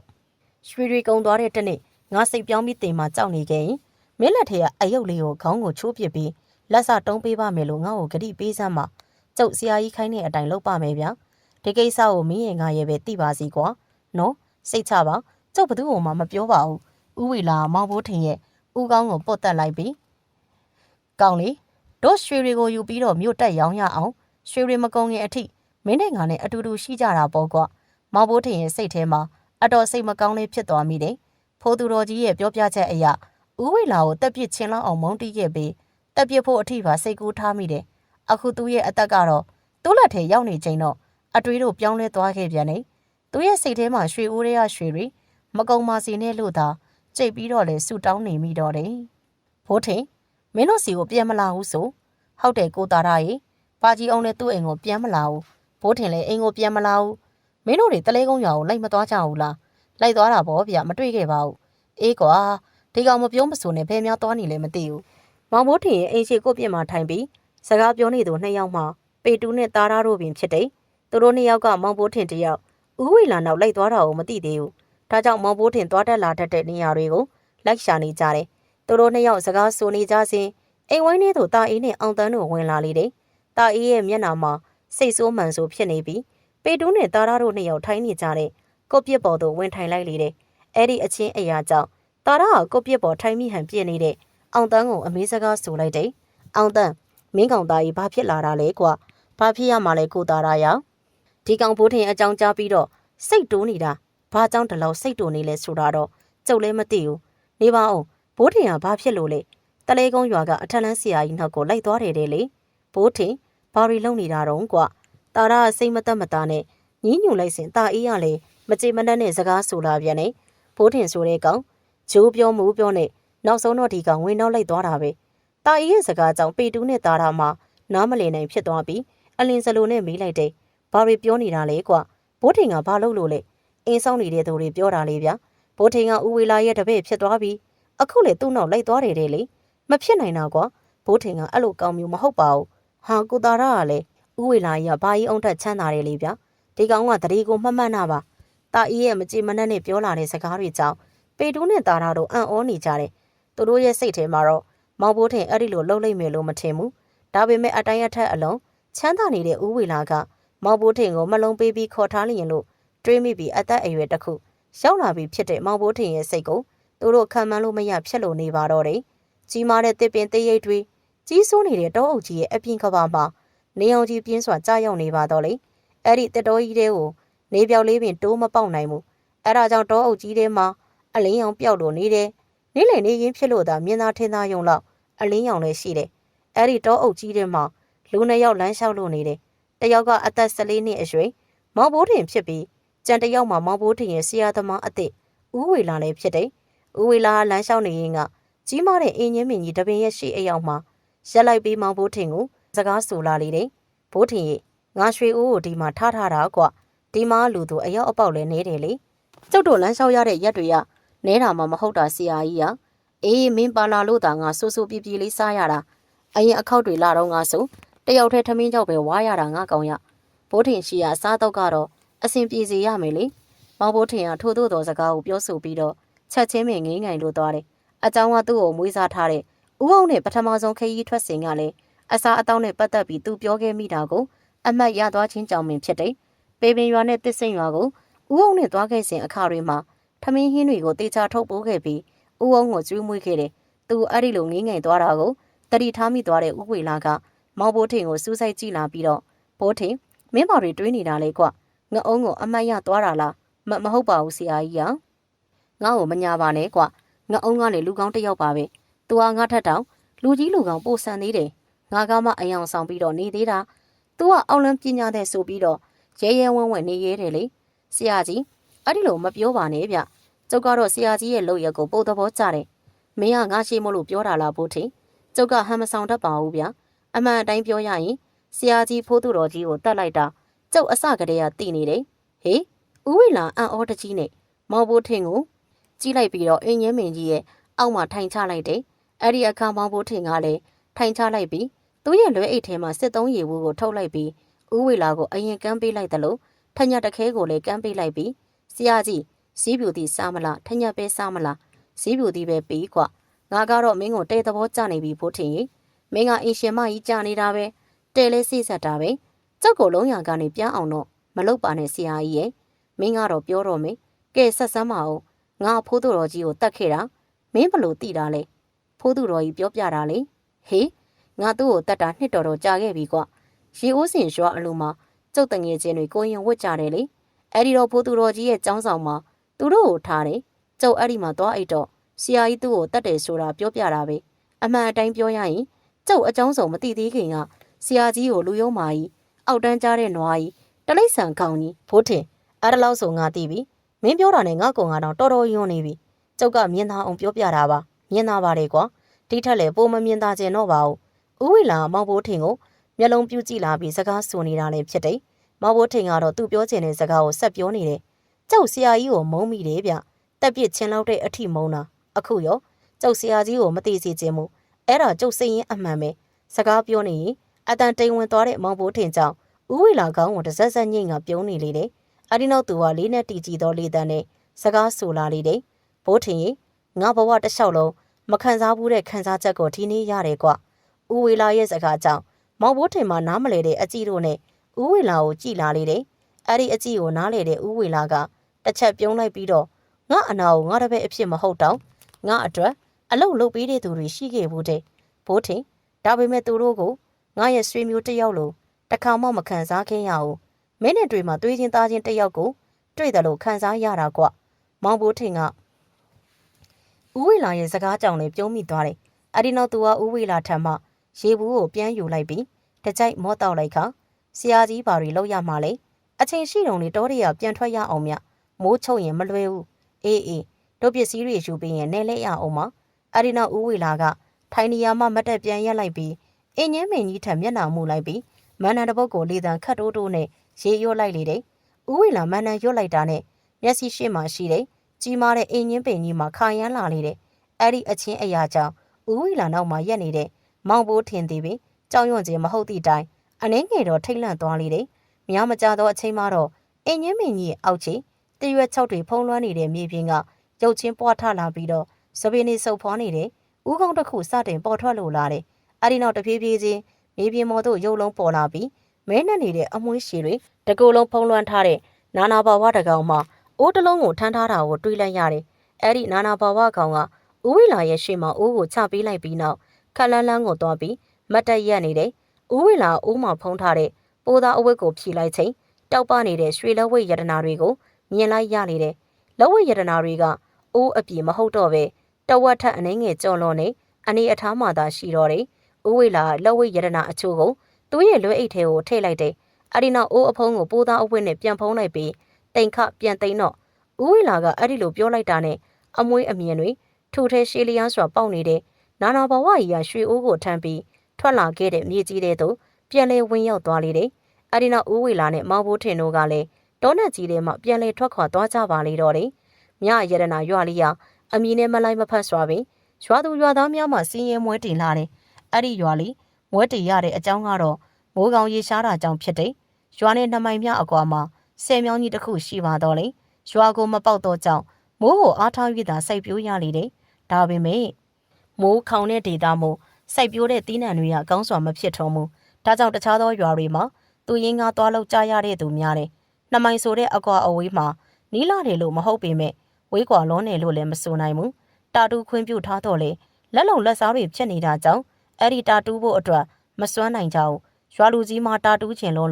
့ရွာသားတွေကိုအစည်းအဝေးခေါ်ပြီးတိုင်ပင်ကြည့်ပါတော့လေအစည်းအဝေးလာတက်ကြသူအများစုကမိန်းမသားတွေတက်ကြီးရွယ်အိုတွေသာဖြစ်နေလို့ရွာလူကြီးလက်လျှော့ထားရတာလည်းဖြစ်တယ်တကယ်ဆိုကျုပ်တို့တာတူတာအောင်မြင်အတော်အဆင်ပြေသွားမှာဗျကျုပ်တို့လည်းနားလည်ပါလေ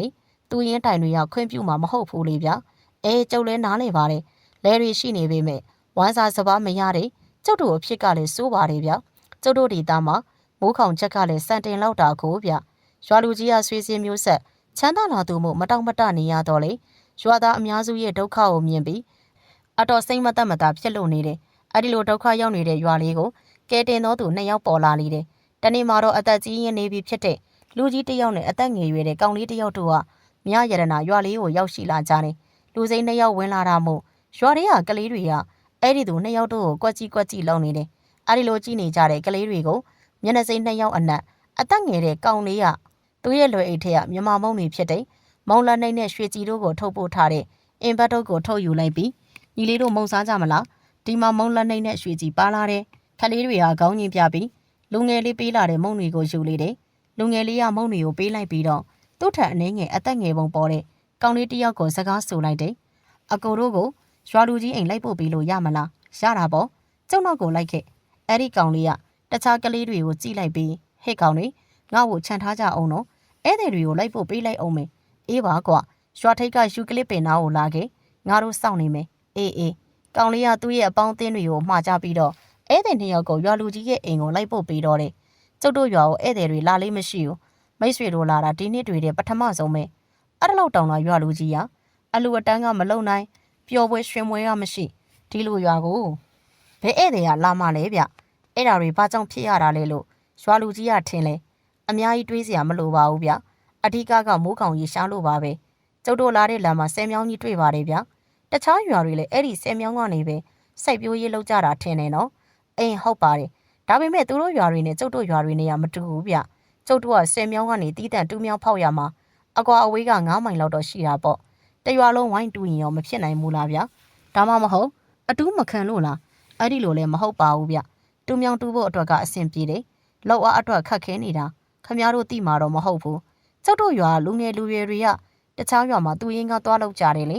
အဲ့ဒီတော့အားတဲ့အချင်းရေလို့ကိုမရှိပါဘူးဗျရွာမှာကြံခဲ့တာတွေကလေအိုမင်းမစွမ်းနဲ့ကလေးတွေအရွယ်ကောင်းမိန်းကလေးတွေပဲမို့သူတို့ကြပြန်တော့လေကောက်ရိတ်ကောက်ဆိုင်ပဲတော့သူများ ရွာတွေကိုနေစားသွားလုံနေရတာပါပဲဧည့်သည်လူစိမ်းနှစ်ယောက်တို့ကလည်းမြရတနာရွာလေးရဲ့ရွာလူကြီးနဲ့စကားဆိုနေကြတာဖြစ်တယ်ရွာလူကြီးကလည်းသူ့ရဲ့စိတ်ထဲမှာရှိနေတဲ့စကားတွေကိုလူစိမ်းနှစ်ယောက်ကိုရင်ဖွင့်နေမိတယ်အဲဒီနောက်ရွာလူကြီးကဧည့်သည်နှစ်ယောက်ကိုအမေးစကားဆိုလိုက်စဉ်နေပါအောင်မိတ်ဆွေတို့ကဘသူတွေလေဗျဘသူစီကိုလာကြတာလေကျုံနာမည်ကဦးဝေလာပါဒီဘက်ကကျုပ်တပည့်လေမောင်ဘိုးထင်းနဲ့ဒီဟိုလာတဲ့ရွေချက်ကအကူအညီပေးခြင်းလို့ဘလို့အကူအညီများပေးခြင်းတာလဲဧည့်သည်ကြီးရဲ့တခြားတော့မဟုတ်ပါဘူးတူးမြောင်းဖောက်ပြီးဒီရွာအစဉ်ပြေသွားမယ်မဟုတ်လားအတိုင်းထက်အလွန်ပေါ့ဗျဟုတ်ပြီလေကျုပ်တို့တူးမြောင်းဖောက်ဖို့အတွက်ကူညီပေးပါမယ်ဗျာရွာလူကြီးကဦးဝေလာကိုကြည့်ပြီးမယုံမကြည်ဖြစ်လို့နေတယ်အဲဒီနောက်ရွာလူကြီးကမယုံကြည်ဟန်တဲ့စကားဆိုလာတယ်ဧည့်သည်ကြီးတို့နောက်နေတာများလားဗျ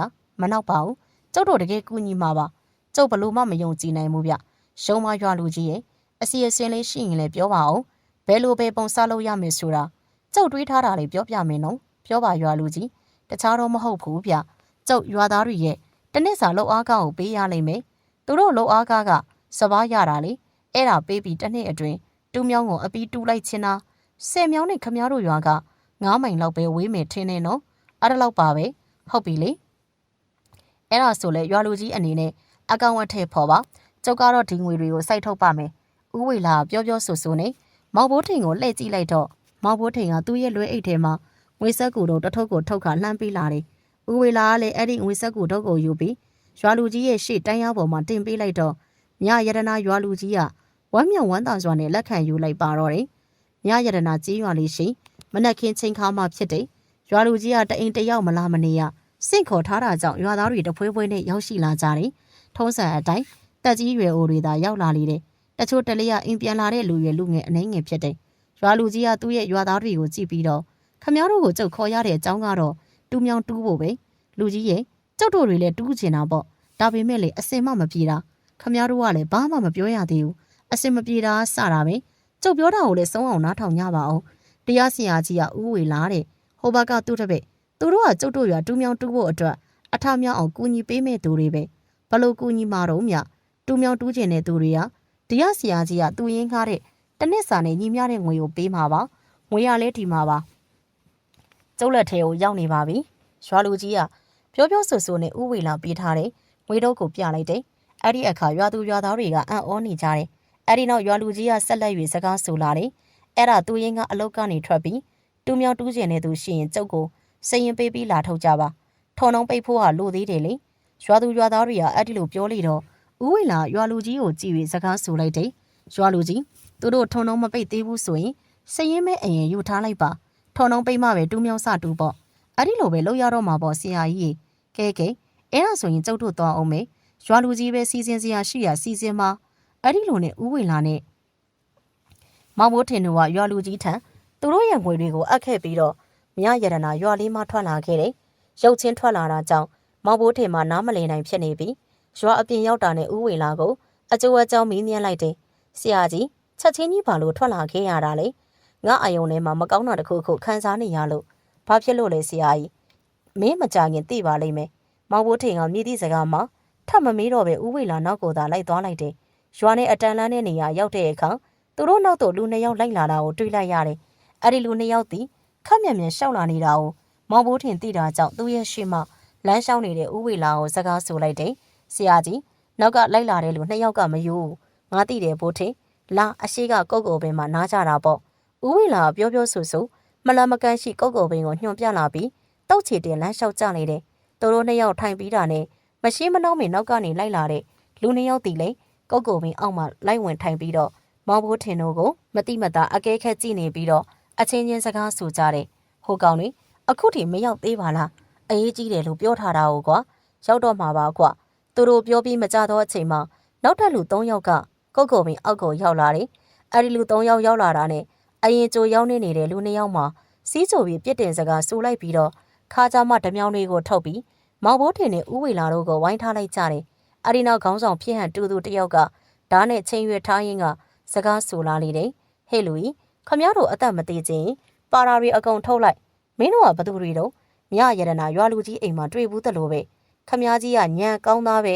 ဥဝေလာရဲ့စကားကိုတမြောင်ကင်ထားတယ်လူရတယောက်ကအဲ့ဒီလိုပြန်ပြောလာပြီးအချင်းချင်းမျက်စာပြစ်ပြကအရှိကိုတိုးလာလေတယ်မောင်ဘိုးထင်းသည်က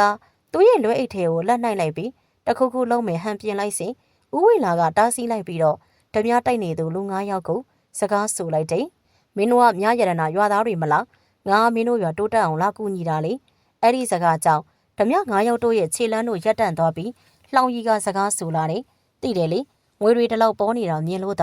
လိုက်ပြီးတော့ဓမြတိုက်တာပေါ့ခမရကျုပ်တို့ကိုမှတ်မိနေတာဆိုတော့အသက်ချမ်းသာပြီးလို့မရတော့ဘူးရုပ်ဆိုးဆိုးဓမြတယောက်ရဲ့စကားကိုကြားတဲ့အခါဦးဝေလာကတစ်ချက်ပြုံးလိုက်ပြီးမင်းတို့ကငါတို့ကိုအသက်ချမ်းသာမပေးဘူးပေါ့ခမရကျုပ်တို့ကိုမှတ်မိနေမှာတော့ကျုပ်တို့လည်းရွေးချယ်စရာမရှိတော့ဘူးပေါ့ကဲငါတို့ကိုတက်ပြီးပစ္စည်းယူမှာမလားလောက်တော်လီကွာလိုလိုလာခိုင်းစီလာတဲ့ဦးဝေလာကြောင့်ဓမြ9ယောက်တို့မှအချင်းချင်းတိုင်ပင်နေကြတယ်ဦးဝေလာရဲ့မျက်နှာအနေအထားကိုကြည့်ပြီးအနေငယ်ဖြုံသွားတာလည်းဖြစ်နိုင်တယ်ဒါနောက်အဲ့ဒီဓမြ9ယောက်ကဦးဝေလာနဲ့မောင်ဘိုးထင်တို့2ယောက်ကိုတိုက်ခိုက်ဖို့အရှိကိုတိုးကပ်လာခြင်းဦးဝေလာသူ့ရဲ့ရှေ့တဲ့မှဓမြတယောက်ကိုကြည့်လိုက်ပြီးဟေ့ကောင်မင်းဘာလို့ဟုတ်ကောင်တွေကိုမတိုက်တာလဲဦးဝေလာရဲ့စကားကြောင့်ကျန်လူတွေအံ့ဩသွားတယ်စကားအပြောခံလိုက်ရတဲ့ဓမြတီလည်းတုံငနဲ့ရက်တန့်သွားပြီးသူ့ရဲ့ဘေးမှာရှိတဲ့ဓမြတယောက်ကိုဒလက်ချမ်းတိုက်ခိုက်ပါတော့တယ်မထင်ထားတဲ့ဖြစ်ရက်ကြောင့်ကျန်ဓမြ4ယောက်တို့ကလည်းသူတို့ကိုပြန်တိုက်ခိုက်နေတဲ့သူတို့ရဲ့အပေါင်းအသင်းမိတ်ဆွေဖြစ်သူကိုငေးကြည့်နေမိစဉ်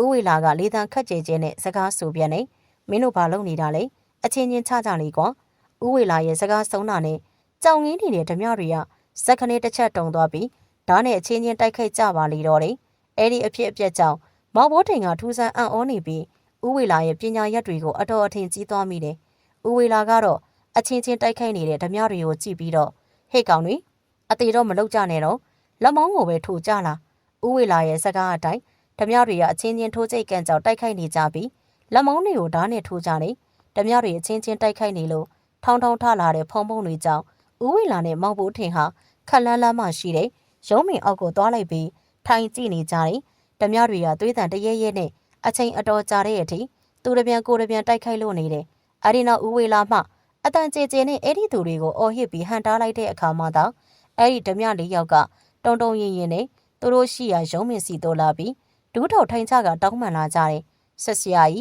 ကျုပ်တို့ကိုမတတ်ပါနဲ့ဗျ။ကျုပ်တို့တောင်းပန်ပါတယ်။ဟဲ့ကောင်တွေမင်းတို့အချင်းချင်းချနေကြတာလေ။ငါနဲ့ဘာဆိုင်လို့တော့ကွ။ကျုပ်တို့တောင်းပန်ပါတယ်ဗျ။ကျုပ်တို့ကိုခွင့်လို့ပေးပါမတတ်ပါနဲ့။ဓမြတွေကလက်မောင်းမှစီးကြနေတဲ့သွေးတွေကိုဂေးယူမပြုတ်နိုင်ပဲဦးဝေလာကိုသာရှစ်ခိုးတောင်းပန်နေကြတယ်။အချင်းချင်းတီးလျက်နဲ့ဘလို့မှမထိနိုင်ပဲတိုက်ခိုက်နေမိသေးမှပုံမှန်အခြေအနေမဟုတ်မှန်သူတို့သိတယ်။အချင်းချင်းဦးချပြီးတောင်းပန်လိုက်တဲ့အခါမှာဦးဝေလာကဓမြတွေရဲ့မျက်နှာကိုတယောက်ချင်းစီလိုက်ကြည့်ပြီးတော့မေးမြန်းလိုက်တယ်။မင်းနာမည်ကဘသူတုံးကွာ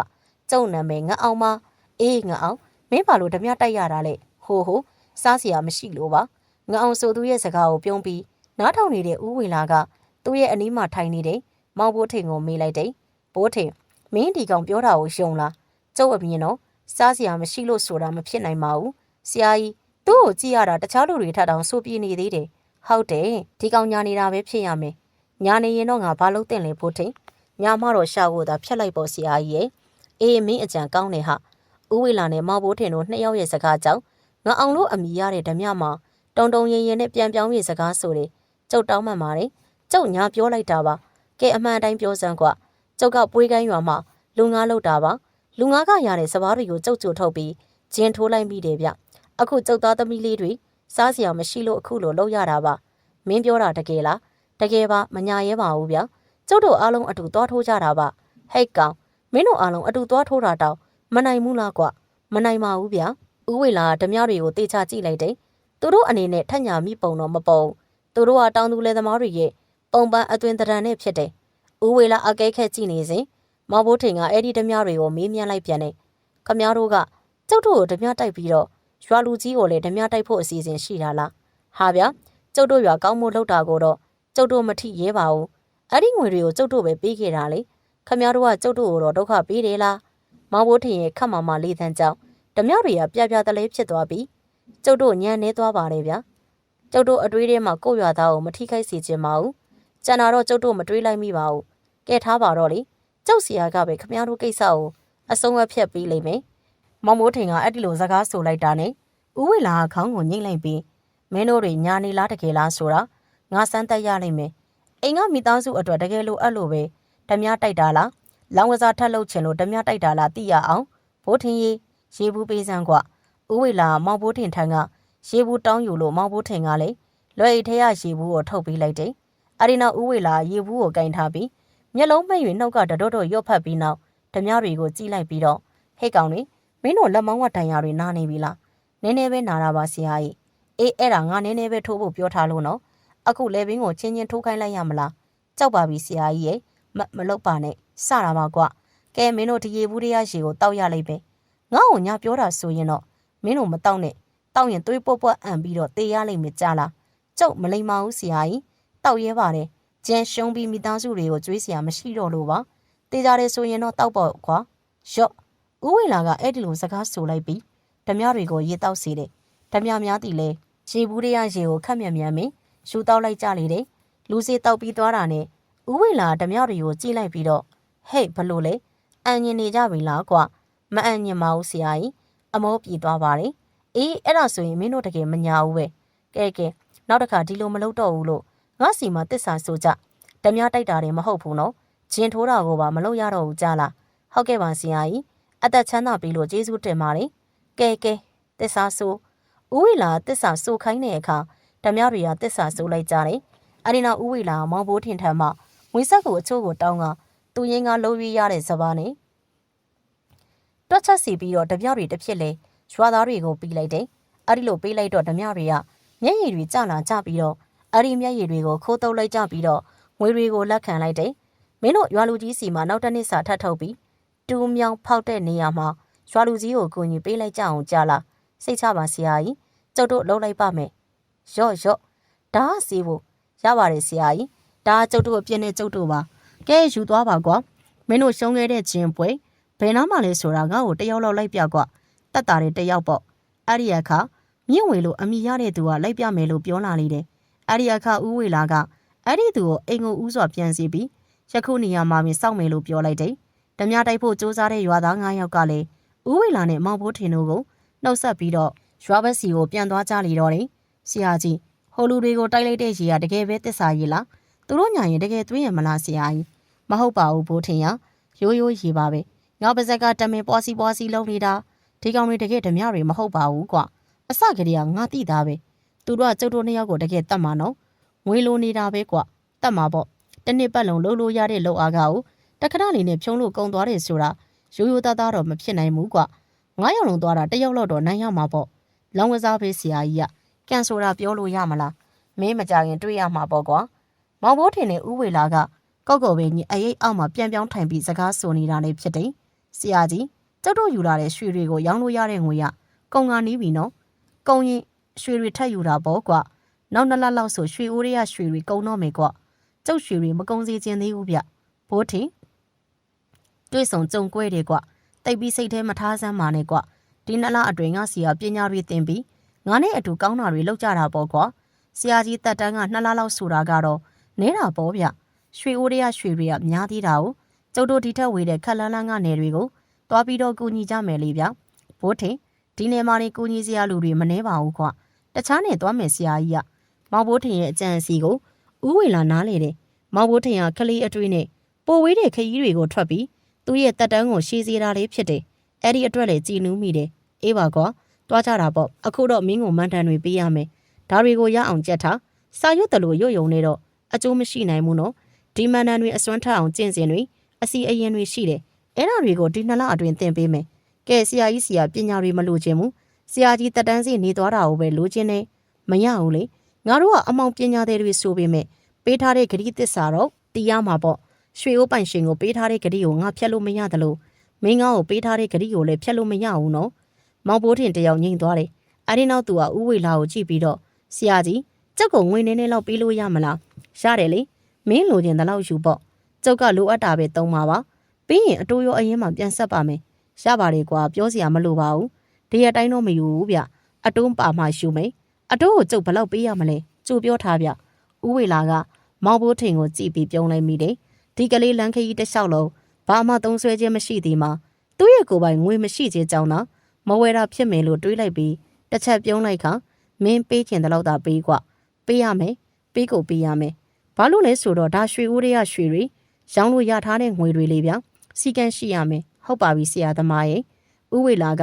မောင်ဘိုးထင်ကိုပြုံးပြ၍အဲ့ဒီစကားကိုဆိုလိုက်တာလည်းဖြစ်တယ်။များမကြသောအချိန်မှတော့မြင့်ဝင်ဆိုတဲ့သူတို့ကိုဓမြတိုက်ဖို့စူးစမ်းခဲ့တဲ့လူတွေမှပြန်လဲရောက်ရှိလာတယ်။ဆရာကြီးကျုပ်ရောက်လာပါပြီ။အေးမင်းတို့ရှုံးတဲ့ချင်းဝိုင်းကိုတွားကြတာပေါ့။ဆရာကြီးတို့ထမင်းမစားရသေးဘူးမလား။ကျုပ်ထမင်းတို့ယူလာတယ်။ဟင်းတော့မကောင်းဘူးဆရာကြီး။အေးရပါတယ်ကွာ။ဘိုက်မစားသေးပါဘူး။ချင်းဝိုင်းကိုအရင်တွားကြတာပေါ့။ချင်းဝိုင်းကညမစတာဆရာကြီး။အော်အေးကျိုးသွားနေတာပေါ့ကွာ။အဲ့ဒီလိုနဲ့ဦးဝေလာတို့က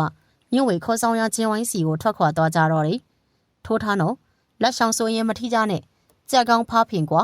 ဝတ်အော်အဲ့ဒီလိုစကားပြောတဲ့တွေနဲ့လောင်းကစားလုံးနေတဲ့နေရာမှာပွေးကန်းရွာအနောက်ဘက်တင်ချိုင်ကုန်းနဲ့မလန်မကန်းမှရှိတဲ့တဲတလုံးပေါ်မှာဖြစ်တယ်။မောင်ဘိုးထင်တို့ဆရာတပည့်ကရေနံစီမီကွက်အလင်းရောင်ပြအောက်မှာကြက်ငက်ရှင်ဝတ်ဖားလေးကောင်တော့ပုံပါတဲ့ဇရာကွက်တစ်ခုချပြီးလောင်းကစားလုံးနေကြတယ်။လေးကောင်ကျင်းဝိုင်းမှာရောက်နေကြတာဖြစ်တယ်။အဲ့ဒီကျင်းဝိုင်းထဲမှာဦးဝေလာနဲ့မောင်ဘိုးထင်တို့လည်းရှိနေကြတယ်။သို့ပေမဲ့သူတို့နှစ်ယောက်ကဝင်ရောက်မကစားသေးပဲအခြေအနေကိုစောင့်ကြည့်လို့နေတယ်။သူတို့ကိုခေါ်လာတဲ့မြင့်ဝေကလည်းသူတို့နှစ်ယောက်အနီးမှာသာထိုင်နေတယ်။ဦးဝေလာမောင်ဘိုးထင်အနောင်ကိုကပ်ပြီးတော့ကောင်းလေမင်းရောက်ထားတဲ့ဖေကဘာကောင်ကြနေတယ်ဆိုတာမြင်နိုင်လားမမြင်နိုင်ဘူးဆရာကြီးတရေတစီကိုရောမြင်နိုင်လားအဲ့ဒါတော့အမြင်ဖွင့်ရင်မြင်နိုင်ပါတယ်အဲ့ဒါဆိုရင်မင်းကြည့်လိုက်ကွာမောင်ဘိုးထင်ကဦးဝေလာခိုင်းနေတဲ့အတိုင်းသူ့ရဲ့ခြေထောက်ကခြေစာမှုန့်တို့ကိုယူပြီးတော့တိုးရေရွတ်လိုက်ပြီးမျက်လုံးကိုကွင်းပေးလိုက်တယ်အဲ့ဒီလိုပရာလောကသားတွေမြင်နိုင်တယ်အမြင်ကိုရချိန်ဂျင်တိုင်ရဲ့ပေါင်ပေါ်မှာထိုင်နေတဲ့တရေမတကောင်ကိုတွေးလိုက်ရလေတယ်အဲ့ဒီတရေမကအစွမ်းရှိတယ်သူ့ရဲ့လက်နဲ့အုပ်ထားတဲ့ဖုံးကိုထိုးဖောက်ဝင်ပြီးကြကောင်အောင်ပြောင်းပေးနေတယ်ထိုးသားနေသောအကောင်တွေကိုပြောင်းပေးနေတာကြောင့်ဒိုင်ကသာအမြဲဝိုက်နေရတယ်အဲ့ဒီအချင်းရကိုမြင်တဲ့မောင်ဘိုးထင်ကဥဝေလာအနာကပ်ပြီးတော့ဆရာကြီးတရေမတကောင်အထက်ကကြကောင်တွေကိုပြောင်းနေတာနေမဟုတ်ဘူးဟာထိုးသားတွေကတချို့ကောင်တွေကိုကြည့်မောင်ဘိုးထင်ကဥဝေလာပြောတဲ့အတိုင်းထိုးသားတွေကိုကြည့်လိုက်တော့ထိုးသားတွေရဲ့ကိုခန္ဓာထဲမှာဝင်ပူးနေတဲ့တရေတွေကိုတွေးလိုက်ရပြန်တယ်အဲ့ဒီအခါမှာမြရတနာရွာကလူရွယ်တွေဓမြတိုက်တီအထိဖြစ်သွားရတဲ့အကြောင်းရင်းကိုမောင်ဘိုးထင်နားလည်သွားတယ်အဲ့ဒီနောက်မောင်ဘိုးထင်ကလွတ်သွားတဲ့နေရာမှာဝင်းထိုင်လိုက်ပြီးဥဝေလာကိုသူ့အနာကိုခေါ်လိုက်တယ်ဂျင်းတိုင်းမှာကလေးတာမောင်ဘိုးထင်ကိုအထင်သေးတဲ့အကြီးတို့နဲ့ကြည်လာပြီးတော့ကလေးတွေနဲ့မဆိုင်မှုထဒါဆိုရင်ရောဆိုင်မီလားဗျမောင်ဘိုးထင်ကသူ့ရဲ့လွယ်အိတ်ထဲမှာငွေအထက်လိုက်ကိုထုတ်ပြီးရှေ့မှာချပြလိုက်လေတော့ဂျင်းတိုင်းမှာမျက်နှာကြီးပြုံးပြလာပြီးမင်းဟာတက်ကြီးကောင်ပုတ်ထင်တယ်ထိုးမောင်ဘိုးထင်ကလည်းဂျင်းတိုင်းကိုမိသည့်စကားမှထပ်မဆိုတော့ပဲဥဝေလာကိုကြည်ကအနာတိုးဖို့ပြောလိုက်ပြီးစကားဆိုလေတယ်ဆရာကြီးခိုးကောင်ကျုပ်ထဲဝင်ဖို့လုပ်နေပြီအေးငါမြင်နေမင်းနိုင်နေမလားနိုင်တာပေါ့ဗျအဝင်ခံလိုက်မယ်ဆရာကြီးကပေါက်ကောင်ပြောပြပေးအေးဟိုတရေမပြောင်းပြီးငါပြန်ပြောင်းပေးမယ်ကြားလားချဗျကျုပ်ထီငွေတွေအကုန်ချီးတယ်နော်အေးပါကွာမင်းကတော့ငွေတော့ရှာတတ်တာကျုပ်ငွေတွေဖြစ်သွားမှာနော်အေးပါဟာချဒီတရောင်းစားတွေကိုပညာပေးရမယ်မောင်ဘိုးထင်ကသူ့အနားမှာဝေနေတဲ့တရေမသူ့ရဲ့ကိုယ်ထဲဝင်လာတာကိုမတားဆီးပဲငြိမ်နေလိုက်တယ်သူ့ကိုယ်ထဲဝင်လာတဲ့တရေမကသူ့ရဲ့လက်တို့ကိုပြောင်းရွှေ့လို့နေတယ်မောင်ဘိုးထင်ကလည်းအလိုက်တဲ့နေပေးလိုက်တယ်ဂျင်းတိုင်းသီးလည်းတစ်ချက်ပြုံးပြီးသဘောကျနေတယ်အဲ့ဒီနောက်ဂျင်းတိုင်းကဂျင်းစနေလိုက်ပြီးထိုးလို့ရကြောင်းကိုပြောလာတယ်ထိုးလို့ရပြီနော်လက်ဆောင်ဆိုထိဖို့မစင်းစားနဲ့မောင်ဘိုးထင်ရဲ့ကိုယ်ထဲဝင်နေတဲ့တရေမကသူ့ရဲ့ငွေတစ်ထပ်ကိုယူပြီးရှောကောင်အထဲကိုထိတ်ကအောလောင်းလိုက်တယ်မောင်ဘိုးထင်ပြုံးလိုက်တယ်ပညာသည်ဖြစ်နေခြင်းကြောင့်တရေဝင်ပူးနေတော့လေသူ့ရဲ့စိတ်တို့ဒီကလွင်ပါမသွားဘူးဖြစ်သမျှကိုတည်တယ်အဲ့ဒီအရာကိုဂျင်းထိုင်ကမသိဘူးတကွင်တော့အစားခံလိုက်တယ်နောက်တကွင်မှာတရေကောင်ကဝက်ကောင်းကြက်ဖင်ကျိုးထိုးသည်ကြက်ကြသည်ထိုးအတွက်အကင်းပြန်ရတယ်အဲ့ဒီလိုပြုတ်လို့ပေးနေသည်မှာလေလူအများမရိပ်မိအောင်ပြုတ်မှုခြင်းသာဖြစ်လေတယ်ဂျင်းတိုင်ကတော့အထဲမှာအကောင်ကိုမြင်နိုင်စွမ်းမှုမပေါ်ဘူးအဲ့ဒီနောက်မောင်ဘိုးထိန်ကတောက်တစ်ချက်ကိုပြင်းစွာခောက်လိုက်တော့တရေကောင်မှသူ့ကိုထိန်းချုပ်ရာမရတော့ပဲရှိနေလေတယ်အဲ့ဒီအချင်းရကိုဂျင်းတိုင်မှာတိပုံမပေါ်ပဲခပ်ပြုံးနေပဲသူ့အစီအရှင်တွေပုံမှန်ရှိနေတယ်လို့သာထင်နေရတယ်ဥဝေလာကမောင်ဘိုးထိန်အနာကပ်လာပြီးတော့ကောင်လေးကြက်ကိုអော်လိုက်ဥဝေလာမောင်ဘိုးထိန်ကိုကြက်တကောင်လေးကိုပုံအော်ထိုးခိုင်းခြင်းဖြစ်တယ်မာကြီးနဲ့မာလီတို့နဲ့အပေါင်းအသင်းလှုပ်ဖူးခဲ့တဲ့မောင်ဘိုးထိန်တို့မှလောင်းကစားနဲ့မစိမ့်လာဘူးဒါကြောင့်မောင်ဘိုးထိန်ကကြက်ကိုငွေတစ်ထပ်လောင်းလိုက်တယ်ကြက်ကြား၍တိုင်မှာသုံးစာရောရတာကြောင့်မျက်နှာကွက်ခနဲပြက်သွားလေတယ်ဥဝေလာနောက်တစ်ခါဝတ်ကြမီလို့ဆိုပြန်တယ်ဒါပေမဲ့လည်းမောင်ဘိုးထိန်ကကြက်ကိုသာအော်ပြန်တယ်ဒိုင်မှာစားလိုက်ရလို့မျက်နှာကပြန်ကောင်းလာတယ်ဥဝေလာကမောင်ဘိုးထိန်အနာကပ်ပြီးတော့ကောင်းလီဝတ်ပါဆိုတာကိုဘာလို့ကြက်ကိုထိုးတာလဲအဝအပြေးစားခြင်းဝမ်းလေးနဲ့နှုတ်ပေးရတယ်ဆရာကြီးခွေးတယ်မှာပဲကွာလူနာလည်းအောင်ပြောပါကွာမင်းကငါ့ကိုမယုံတာလား မဟုတ်ပါဘူးဆရာကြီးကအယုံပါတယ်အဲ့ဒီလိုနဲ့မောင်ဘိုးထင်ကတကွင်စားတကွင်ပို့ယူနေကျင်းတိုင်းရှင်းမငွေပုံကြီးကသူ့ရဲ့လွယ်အိတ်ထဲမှာပဲမဆန့်တော့ပဲဥဝေလာရဲ့လွယ်အိတ်ထဲအထိပါပြေးသွားလေတော့တယ်မောင်ဘိုးထင်တို့ကကျင်းဝိုင်းမနေပြီးပွေးကိုင်းရွာရှိမြင့်ဝေရဲ့အတိမိတ်ဆွေလူပြိုကြီးတယောက်ရဲ့အိမ်မှာတဲခိုကြတယ်အချိန်လေးမှပြန်ရောက်တော့လဲမအိပ်ဖြစ်ကြသေးဘူးအိမ်ရှင်လူပြိုကြီးကလည်းဂျင်းထိုးသူမို့သူ့ရဲ့အိမ်ကိုရောက်တဲ့အခါမောင်ဘိုးထင်ရဲ့အစွမ်းအဆောက်ကိုများစွာချီးမွမ်းနေတယ်ငါညီရဲ့ကံကတော့တော်တော်ကိုကောင်းတာပဲကွာဒီလိုပါပဲဗျအကိုကြီးဘလောက်ရှုံးသွားလဲနွားတကောင်စားလောက်လေးပါဒီလောက်လားအကိုကြီးဒီလောက်တော့မရှိပါဘူးမရှိလဲယူထားလိုက်တော့ကျုပ်တို့ကိုတဲခွင့်ပေးလို့ကျေးဇူးဆက်တာမောင်ဘိုးထင်ကအင်းရှင်လူပြိုကြီးကိုငွေတစ်ထပ်ပေးတယ်လို့ကိုမြင့်ဝင်ကိုလည်းငွေတစ်ထပ်ပေးလိုက်တယ်ပြီးတော့သူ့ကိုကြည်ပြီးပြုံးနေတဲ့ဥဝေလာရဲ့လွယ်အိတ်ထဲကငွေတွေကိုတောင်းယူလိုက်တယ်ဆရာကြီးလွယ်အိတ်ထဲကငွေတွေပေးပါအောင်မခိုးပါဘူးကွာရော့မောင်ဘိုးထင်ကမြည်သည့်စကားမှမပြောပဲငွေတွေကိုဖျားပေါ်မှပုံလိုက်တယ်အဲ့ဒီတော့သူ့ရဲ့လွယ်အိတ်ထဲကငွေတွေကိုပါပုံလိုက်ပြီးငွေတစ်ထပ်ကိုဥဝေလာရှိချလိုက်ပြီးဆရာကြီးဒီငွေတွေကိုကျုပ်ဆရာကြီးစီကနေချီးထားတာဒါကအရင်တော့အေးပါကွာဆရာတပည့်အချင်းချင်းကပဲရတယ်ဒီဟာကအရင်အဲ့ဒီနောက်မောင်ဘိုးထင်ကငွေပုံကြီးကဥဝေလာဘက်စီကိုတုံးပို့လိုက်ကဆရာကြီးဒါကအတုဟင်မင်းဘာလုပ်တာလဲဘိုးထင်ဆရာကြီးကိုပြောထားတယ်နော်ဂရိမဖြတ်နဲ့ကျုပ်ကိုအတူပေးတင်တယ်လို့ပေးဆိုဒါကအတူဒီငွေတွေနဲ့လူတွေကိုကူညီကြမယ်ရွှေတွေထပ်ထုတ်เสียမလို့တော့ဘူးနော်ဒါရွှေရောင်းတဲ့ငွေကိုအရင်လှုပ်ထားတာဆိုတော့ဆရာကြီးသိတယ်မောင်ဘိုးထင်ရဲ့လှုပ်ရက်တဲ့စကားကြောင့်ဥဝေလာတယောက်ငိမ့်ငိုင်သွားရတယ်သူရဲ့မျက်လုံးတို့မှလည်းကျင်းနဲ့ပီတီဖြစ်နေတာကိုအတိုင်းသားလည်းမြင်နေရတယ်မောင်ဘိုးထင်ရဲ့လှုပ်ရက်ကသူ့ကိုမသေးစေဖို့တက်တန်းတိုးပေးနေခြင်းဆိုတာကိုနားလည်သွားပါတော့တယ်ဟုတ်ကဲ့ပါရှင်ဒီကနေ့ကျမတို့ channel ရဲ့တင်ဆက်မှုကတော့ဒီမှာတင်ပြီးဆုံးခဲ့ပြီဖြစ်ပါတယ်တင်ဆက်ပေးခဲ့တဲ့ဇာတ်လမ်းကိုအစမှအဆုံးတိုင်နားဆင်ပေးခဲ့တဲ့အတွက်လည်းကျေးဇူးအများကြီးတင်ပါတယ်ဇာတ်လမ်းကောင်းတွေနဲ့ပြန်လည်ဆုံတွေ့ပါမယ်ရှင်